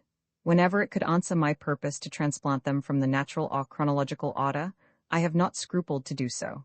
Sometimes I speak in the present, sometimes in the past tense. Few of the notes, perhaps, were written exactly at the period of time to which they relate, but this can little affect their accuracy, as the impressions were such that they can never fade from my mind. Much has been omitted. I could not, without effort, constrain myself to the task of either recalling, or constructing into a regular narrative, the whole burden of horrors which lies upon my brain. This feeling partly I plead in excuse, and partly that I am now in London, and am a helpless sort of person, who cannot even arrange his own papers without assistance, and I am separated from the hands which are wont to perform for me the offices of an amanuensis. You will think perhaps that I am too confidential and communicative of my own private history. It may be so, but my way of writing is rather to think aloud, and follow my own humors, than much to consider who is listening to me, and if I stop to consider what is proper to be said to this or that person, I shall soon come to doubt whether any part at all is proper. The fact is, I place myself at a distance of 15 or 20 years ahead of this time, and suppose myself writing to those who will be interested about me hereafter, and wishing to have some record of time, the entire history of which no one can know but myself. I do it as fully as I am able with the efforts I am now capable of making, because I know not whether I can ever find time to do it again. It will occur to you often to ask, why did I not release myself from the horrors of opium by leaving it off or diminishing it? To this I must answer briefly. It might be supposed that I yielded to the fascinations of opium too easily. It cannot be supposed that any man can be charmed by its terrors. The reader may be sure, therefore, that I made attempts innumerable to reduce the quantity. I add that those who witnessed the agonies of those attempts, and not myself, were the first to beg me to desist.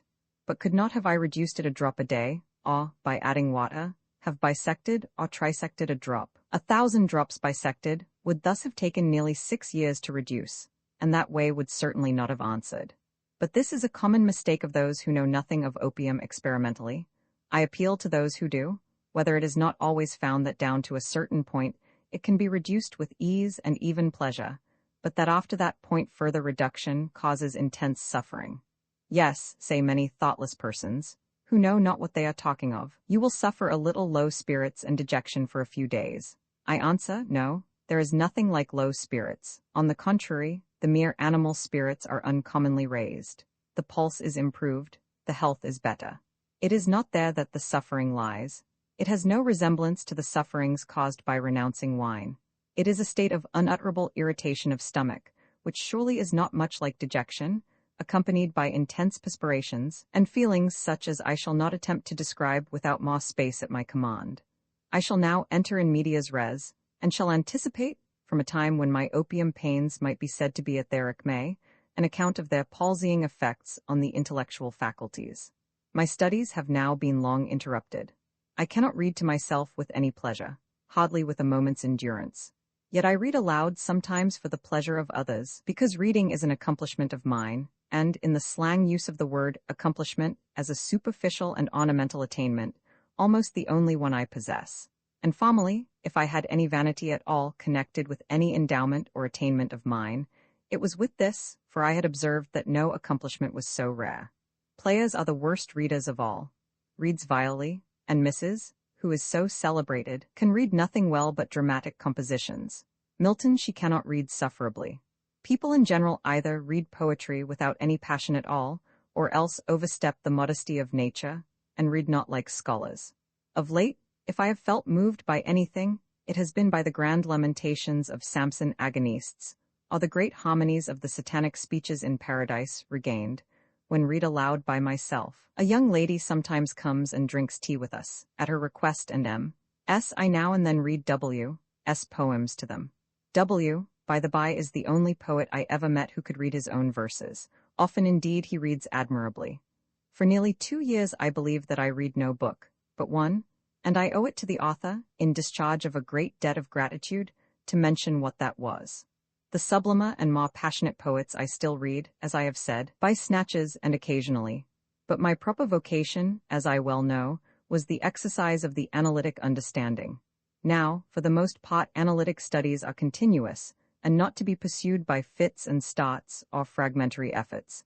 Mathematics, for instance, intellectual philosophy, etc., were all become insupportable to me. I shrunk from them with a sense of powerless and infantine feebleness that gave me an anguish the greater from remembering the time when I grappled with them to my own hourly delight. And for this further reason, because I had devoted the labor of my whole life, and had dedicated my intellect, blossoms and fruits, to the slow and elaborate toil of constructing one single work, to which I had presumed to give the title of an unfinished work of Spinoza's, viz., Der Emendation Humani Intellectus. This was now lying locked up, as by frost, like any Spanish bridge or aqueduct, begun upon too great a scale for the resources of the architect, and instead of reviving me, as a monument of wishes at least, and aspirations, and a life of labor dedicated to the exaltation of human nature in that way, in which God had best fitted me to promote so great an object, it was likely to stand a memorial to my children of hopes defeated, of baffled efforts, of materials uselessly accumulated, of foundations laid that were never to support a superstructure, of the grief and the ruin of the architect. In this state of imbecility, I had, for amusement, turned my attention to political economy. My understanding, which formerly had been as active and restless as a hyena, could not, I suppose, so long as I lived at all, sink into utter lethargy. And political economy offers this advantage to a person in my state, that though it is eminently an organic science, no pot, that is to say, but what acts on the whole as the whole again reacts on each pot, yet the several pots may be detached and contemplated singly. Great as was the prostration of my powers at this time, yet I could not forget my knowledge, and my understanding had been for too many years intimate with severe thinkers, with logic, and the great masters of knowledge, not to be aware of the utter feebleness of the main herd of modern economists. I had been led in 1811 to look into loads of books and pamphlets on many branches of economy, and at my desire, sometimes read to me chapters from more recent works, or pots of parliamentary debates. I saw that these were generally the very dregs and rinsings of the human intellect, and that any man of sound head, and practiced in wielding logic with a scholastic adroitness, might take up the whole academy of modern economists, and throttle them between heaven and earth with his finger and thumb, or bray their fungus heads to powder with a lady's fan. At length, in 1819, a friend in Edinburgh sent me down Mr. Ricardo's book, and recurring to my own prophetic anticipation of the advent of some legislator for this science, I said, before I had finished the first chapter, "Thou art the man." Wonder and curiosity were emotions that had long been dead in me. Yet I wondered once more. I wondered at myself that I could once again be stimulated to the effort of reading, and much more I wondered at the book. Had this profound work been really written in England during the 19th century? Was it possible? I suppose thinking 19 had been extinct in England. Could it be that an Englishman, and he not in academic bowers, but oppressed by mercantile and senatorial cares, had accomplished what all the universities of Europe, and a century of thought, had failed even to advance by one hair's breadth. All other writers had been crushed and overlaid by the enormous weight of facts and documents.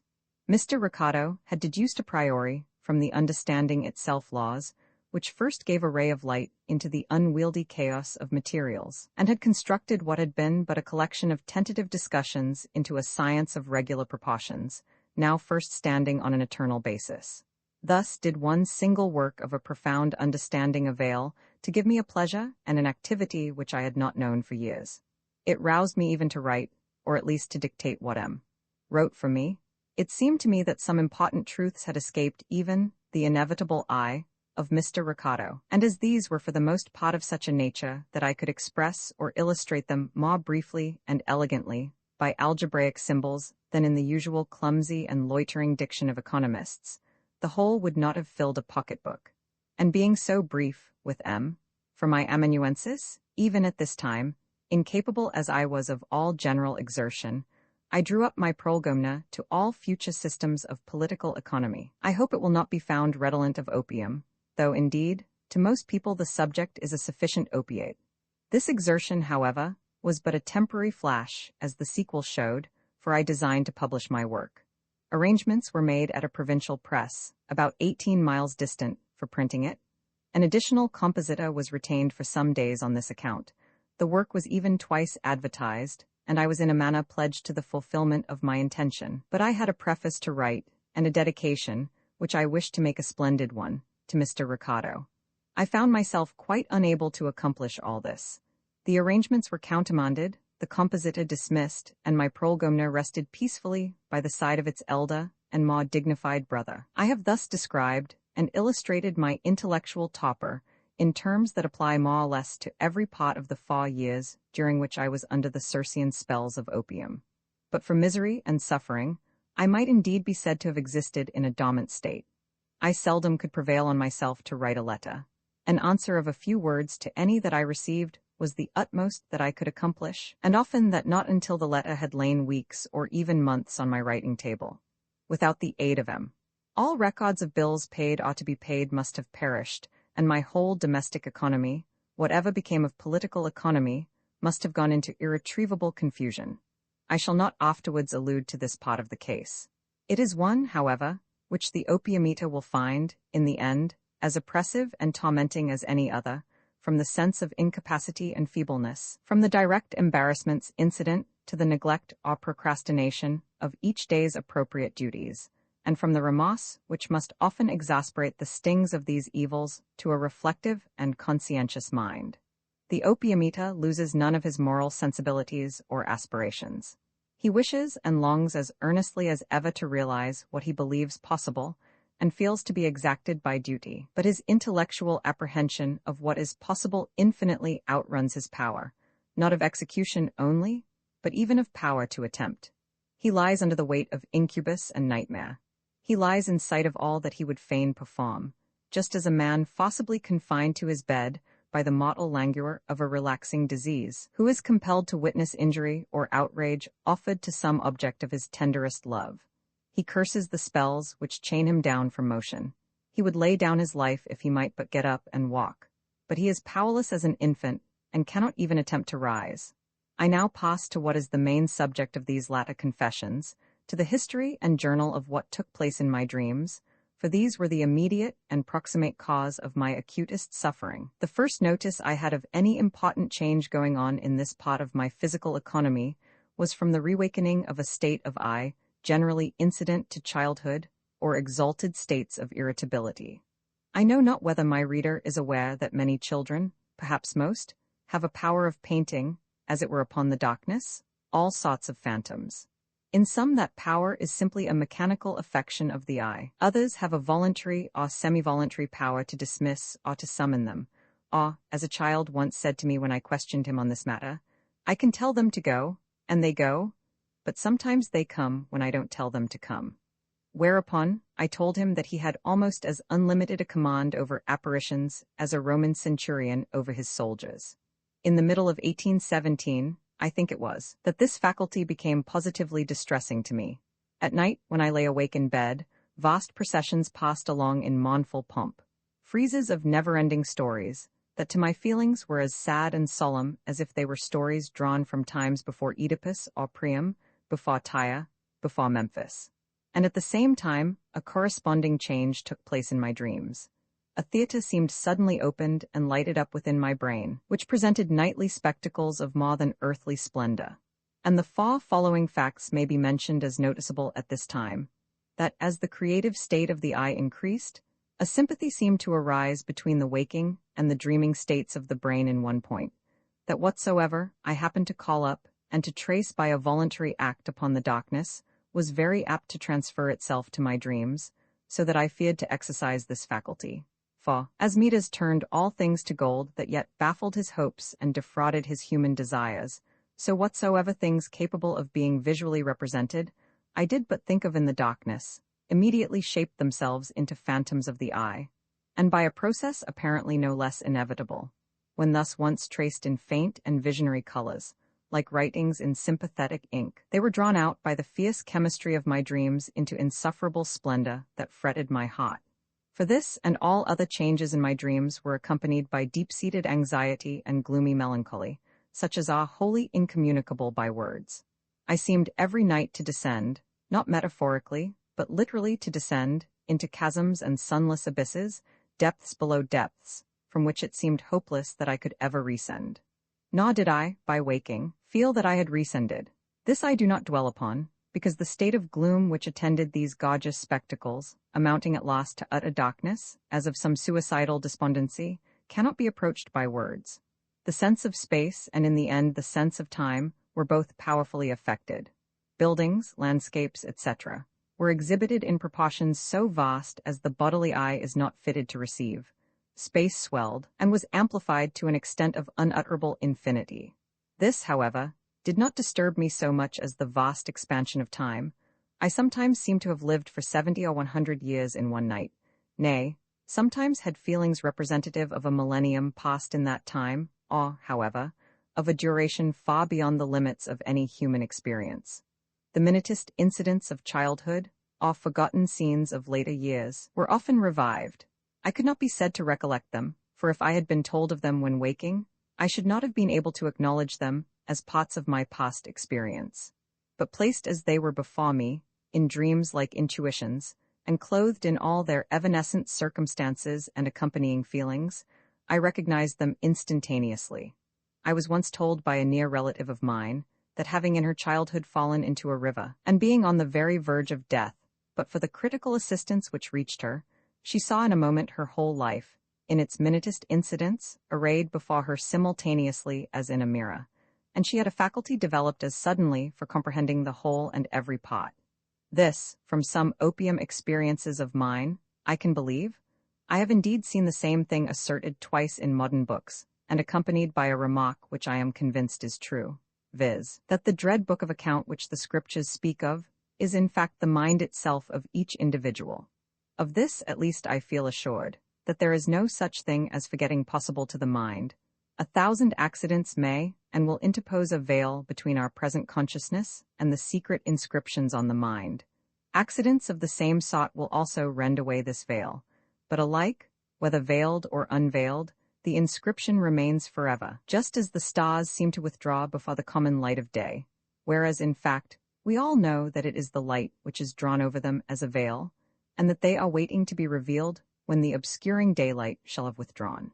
Having noticed these 4 facts as memorably distinguishing my dreams from those of health, I shall now cite a case illustrative of the first fact, and shall then cite any others that I remember, either in their chronological order, or any other that may give them more effect as pictures to the reader. I had been in youth, and even since, for occasional amusement, a great reader of Livy, whom I confess that I prefer, both for style and matter, to any other of the Roman historians, and I had often felt as most solemn and appalling sounds, and most emphatically representative of the majesty of the Roman people, the 2 words so often occurring in Livy, Consul Romanus, especially when the consul is introduced in his military character. I mean to say that the words king, sultan, regent, etc., or any other titles of those who embody in their own persons the collective majesty of a great people, had less power over my reverential feelings. I had also, though no great reader of history, made myself minutely and critically familiar with one period of English history, viz. The period of the Parliamentary War, having been attracted by the moral grandeur of some who figured in that day, and by the many interesting memoirs which survive those unquiet times. Both these parts of my lighter reading, having furnished me often with matter of reflection, now furnished me with matter for my dreams. Often I used to see, after painting upon the blank darkness, a sort of rehearsal whilst waking, a crowd of ladies, and perhaps a festival and dances. And I heard it said, or I said to myself, these are English ladies from the unhappy times of Charles I. These are the wives and the daughters of those who met in peace, and sat at the same table, and were allied by marriage or by blood. And yet, after a certain day in August 1642, never smiled upon each other again, nor met but in the field of battle. And at Marston Moor, at Newbury, or at Naseby, cut asunder all ties of love by the cruel sabre, and washed away in blood the memory of ancient friendship. The ladies danced and looked as lovely as the cot of George Roman Faw. Yet I knew, even in my dream, that they had been in the grave for nearly 2 centuries. This pageant would suddenly dissolve, and at a clapping of hands would be heard the hot quaking sound of Consul Romanus, and immediately came sweeping by, in gorgeous paludaments, Paulus or Marius, girt round by a company of centurions, with the crimson tunic hoisted on a spear, and followed by the elelagmos of the Roman legions. Many years ago, when I was looking over Piranesi's Antiquities of Rome, Mr. Coleridge, who was standing by, described to me a set of plates by that artist, called his Dreams, and which record the scenery of his own visions during the delirium of a fever. Some of them, I describe only from memory of Mr. Coleridge's account, represented vast Gothic halls, on the floor of which stood all sorts of engines and machinery, wheels, cables, pulleys, levers, catapults, etc., etc., expressive of enormous power put forth and resistance overcome. Creeping along the sides of the walls you perceived a staircase, and upon it, groping his way upwards, was Piranesi himself. Follow the stairs a little further and you perceive it come to a sudden and abrupt termination without any balustrade, and allowing no step onwards to him who had reached the extremity except into the depths below. Whatever is to become of poor Piranesi, you suppose at least that his labors must in some way terminate here. But raise your eyes, and behold a second flight of stairs still higher, on which again Piranesi is perceived, but this time standing on the very brink of the abyss. Again elevate your eye, and a still more aerial flight of stairs is beheld, and again is poor Piranesi busy on his aspiring labors, and so on, until the unfinished stairs and Piranesi both are lost in the upper gloom of the hall. With the same power of endless growth and self-reproduction did my architecture proceed in dreams.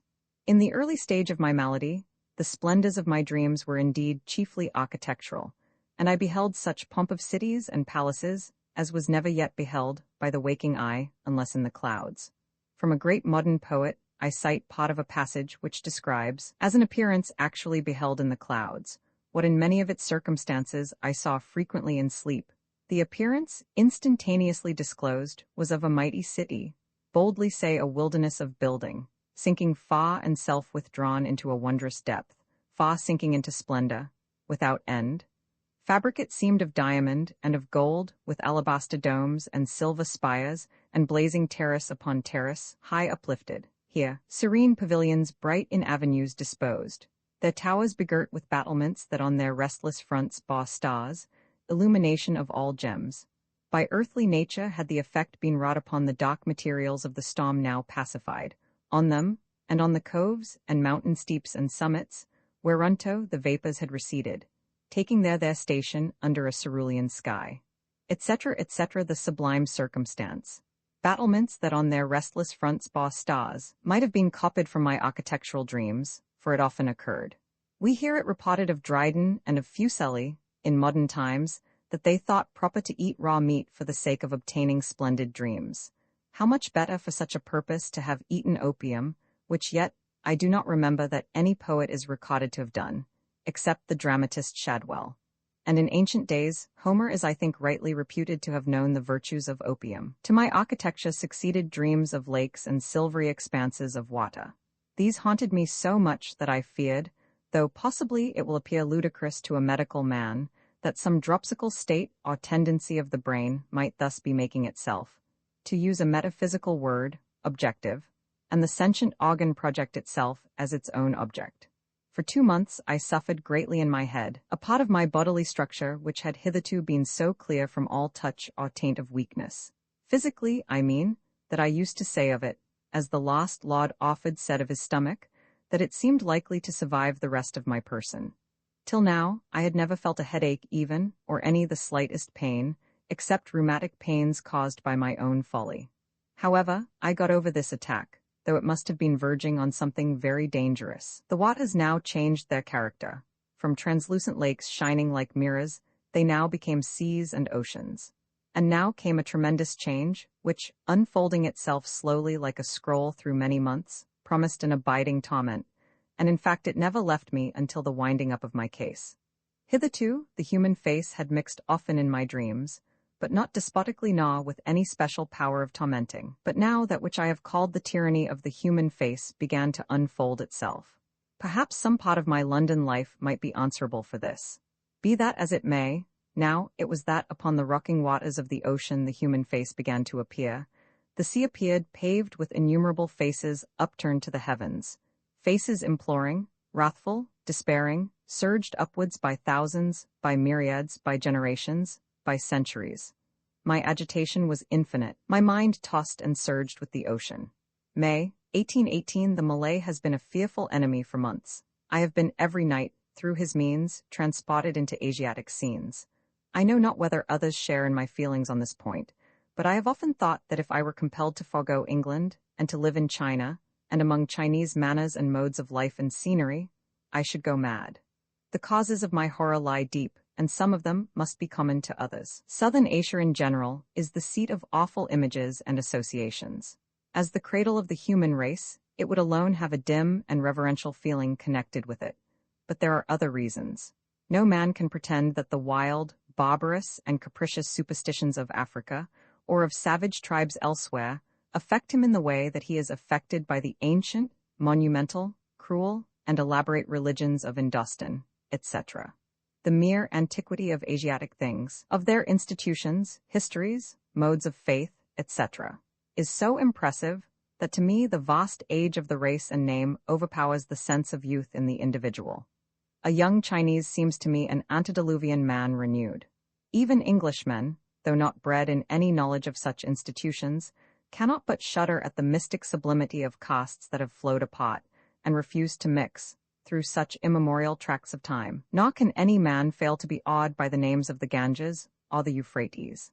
It contributes much to these feelings that Southern Asia is, and has been for thousands of years, the part of the earth most swarming with human life, the great Officina gentium. Man is a weed in those regions. The vast empires also, in which the enormous population of Asia has always been cast, give a further sublimity to the feelings associated with all Oriental names or images. In China, over and above what it has in common with the rest of Southern Asia, I am terrified by the modes of life, by the manners, and the barrier of utter abhorrence and want of sympathy placed between us, by feelings deeper than I can analyze. I could soon alive with lunatics or brute animals. All this, and much more than I can say, or have time to say, the reader must enter into before he can comprehend the unimaginable horror which these dreams of Oriental imagery and mythological touches impressed upon me. Under the connecting feeling of tropical heat and vertical sunlights, I brought together all creatures, birds, beasts, reptiles, all trees and plants, usages and appearances that are found in all tropical regions, and assembled them together in China or Indostan.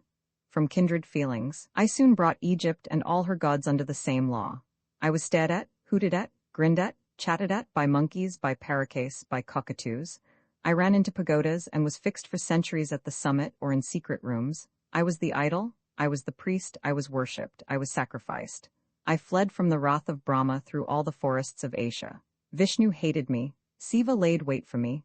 I came suddenly upon Isis and Osiris. I had done a deed, they said, which the ibis and the crocodile trembled at. I was buried for 1,000 years in stone coffins, with mummies and sphinxes, in narrow chambers at the heart of eternal pyramids. I was kissed with cancerous kisses by crocodiles, and laid, confounded with all unutterable slimy things, amongst reeds and Nilotic mud. I thus give the reader some slight abstraction of my Oriental dreams, which always filled me with such amazement at the monstrous scenery that horror seemed absorbed for a while in sheer astonishment. Sooner or later came a reflux of feeling that swallowed up the astonishment, and left me not so much in terror as in hatred and abomination of what I saw. Over every form and threat and punishment and dim, sightless incarceration brooded a sense of eternity and infinity that drove me into an oppression as of madness. Into these dreams only it was, with one or two slight exceptions, that any circumstances of physical horror entered. All before had been moral and spiritual terrors, but here the main agents were ugly birds or snakes or crocodiles, especially the last.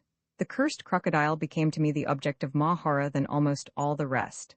I was compelled to live with him, and as was always the case almost in my dreams, for centuries. I escaped sometimes, and found myself in Chinese houses, with cane tables, etc. All the feet of the tables, sofas, etc., soon became instinct with life. The abominable head of the crocodile, and his leering eyes, looked out at me, multiplied into 1,000 repetitions, and I stood loathing and fascinated, and so often did this hideous reptile haunt my dreams that many times the very same dream was broken up in the very same way. I heard gentle voices speaking to me. I hear everything when I am sleeping. And instantly I awoke. It was broad noon, and my children were standing, hand in hand, at my bedside, come to show me their colored shoes, or new frocks, or to let me see them dressed for going out.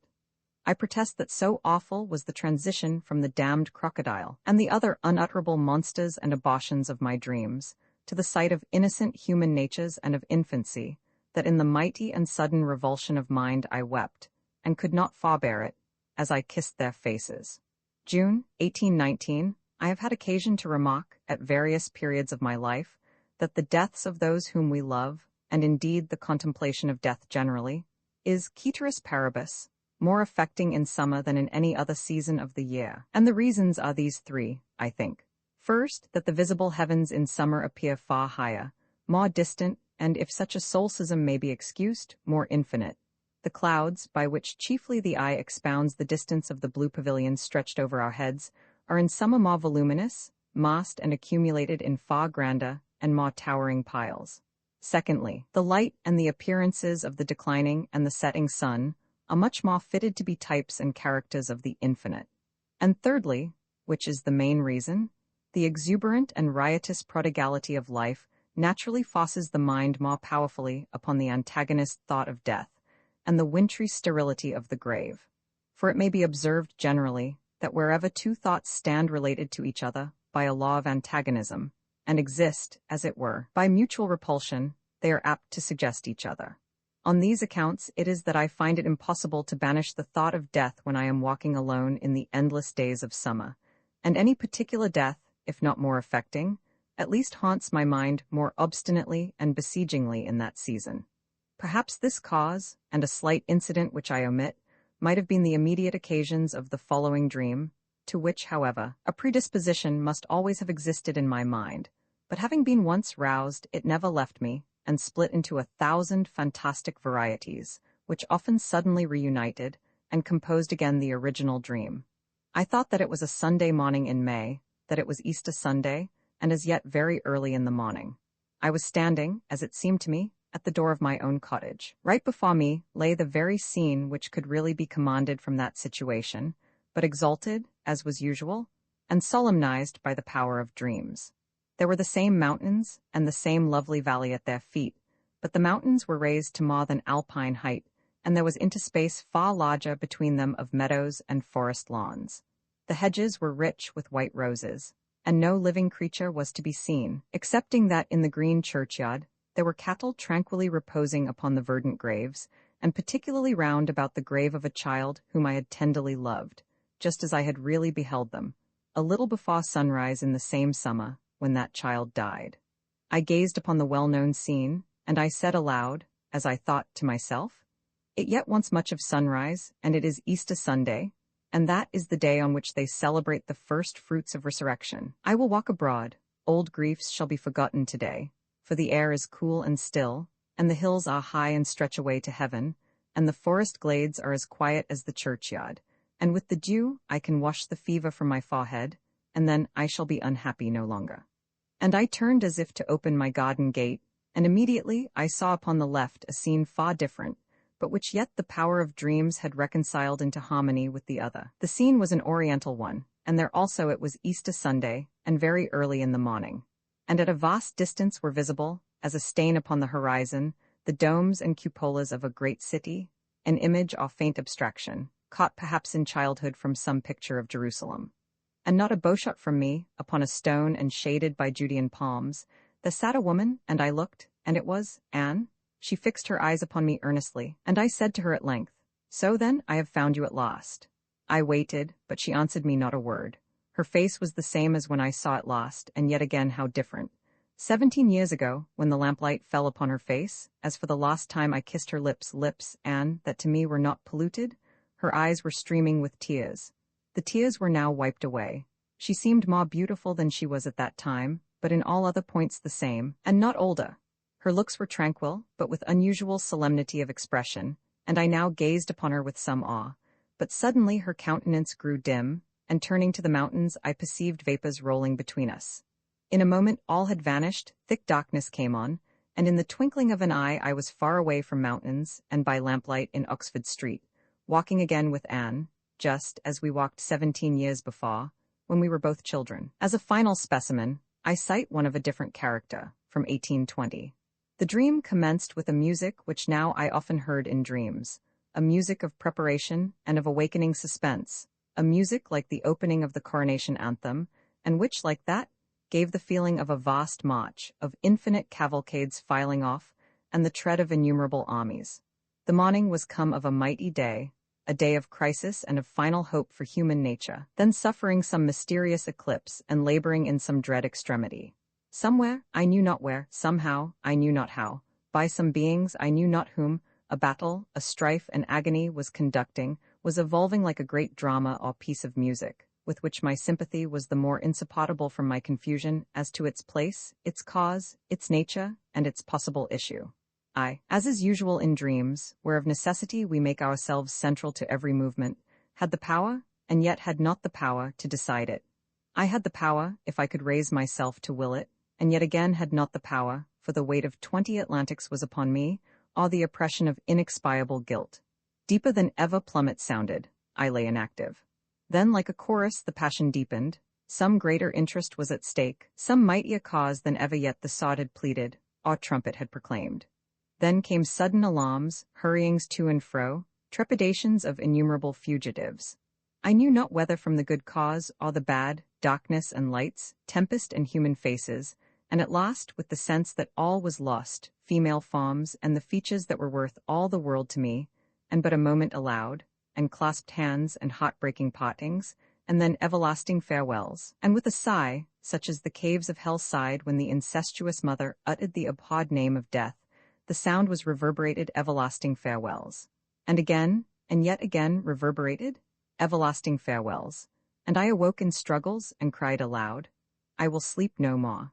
But I am now called upon to wind up a narrative which has already extended to an unreasonable length. Within more spacious limits the materials which I have used might have been better unfolded, and much which I have not used might have been added with effect. Perhaps, however, enough has been given.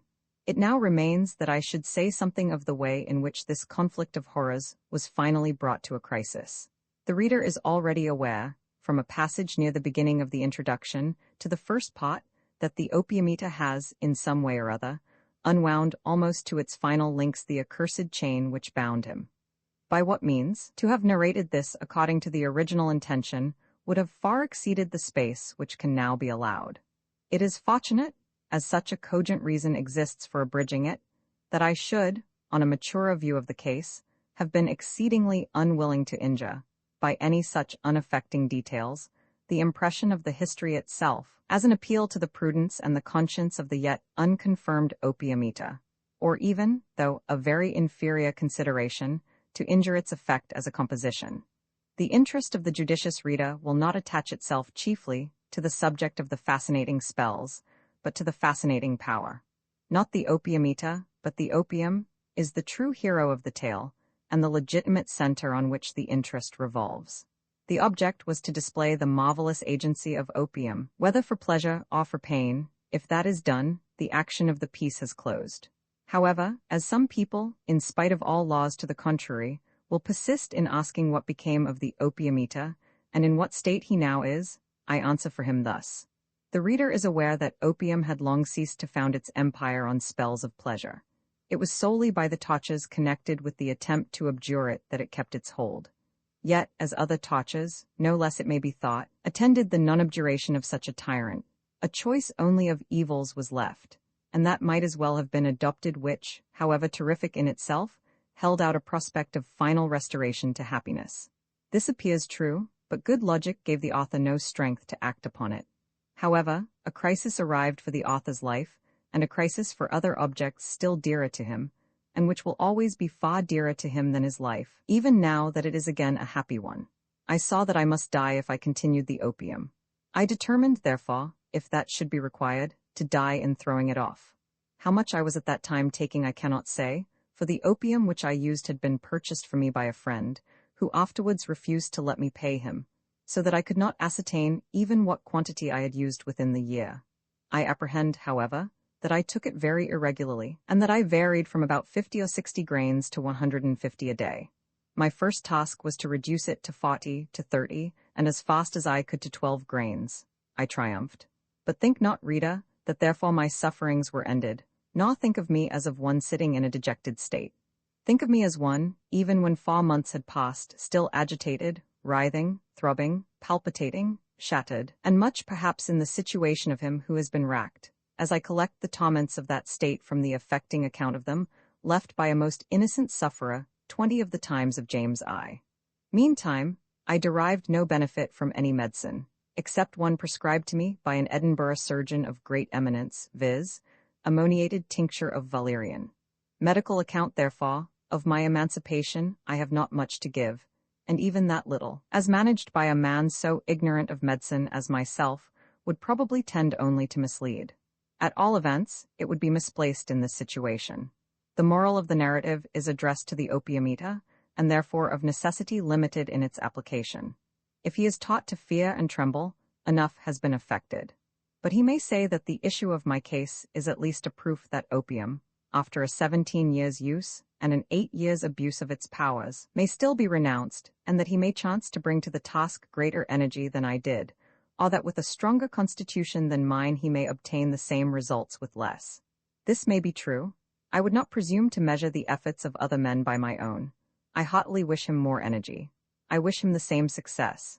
Nevertheless, I had motives external to myself, which he may unfortunately want, and these supplied me with conscientious supports, which mere personal interests might fail to supply to a mind debilitated by opium. Jeremy Taylor conjectures that it may be as painful to be born as to die. I think it probable, and during the whole period of diminishing the opium, I had the torments of a man passing out of one mode of existence into another. The issue was not death, but a sort of physical regeneration, and I may add that ever since, at intervals, I have had a restoration of more than youthful spirits, though under the pressure of difficulties, which in a less happy state of mind I should have called misfortunes. One memorial of my former condition still remains. My dreams are not yet perfectly calm. The dread swell and agitation of the storm have not wholly subsided.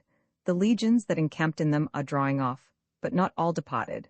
My sleep is still tumultuous, and, like the gates of paradise to our first parents when looking back from afar, it is still, in the tremendous line of Milton, with dreadful faces thronged, and fiery arms. To the reader, I here present you, courteous reader, with the record of a remarkable period in my life.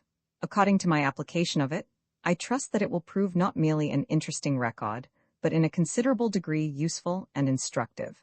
In that hope it is that I have drawn it up, and that must be my apology for breaking through that delicate and honorable reserve which, for the most part, restrains us from the public exposure of our own errors and infirmities.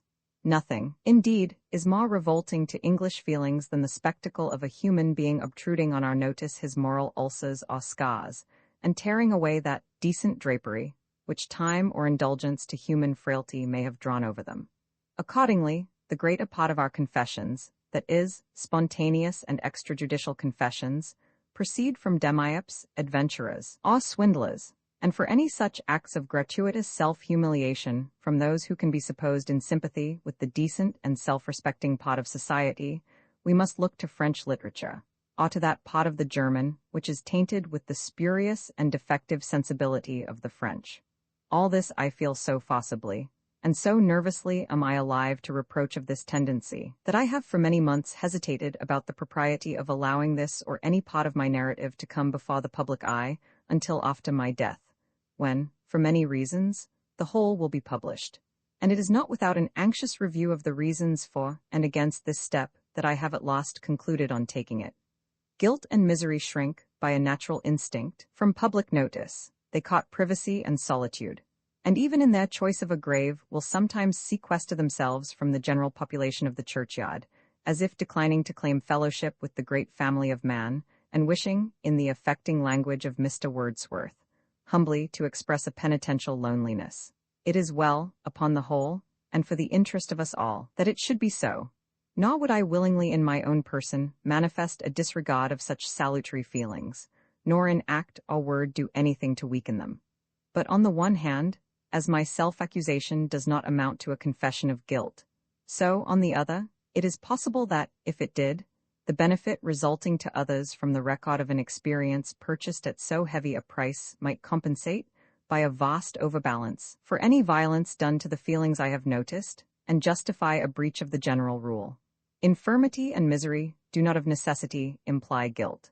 They approach or recede from shades of that dark alliance, in proportion to the probable motives and prospects of the offender, and the palliations, known or secret, of the offense, in proportion as the temptations to it were potent from the first, and the resistance to it, in act or in effort, was earnest to the last. For my own part, without breach of truth or modesty, I may affirm that my life has been, on the whole, the life of a philosopher.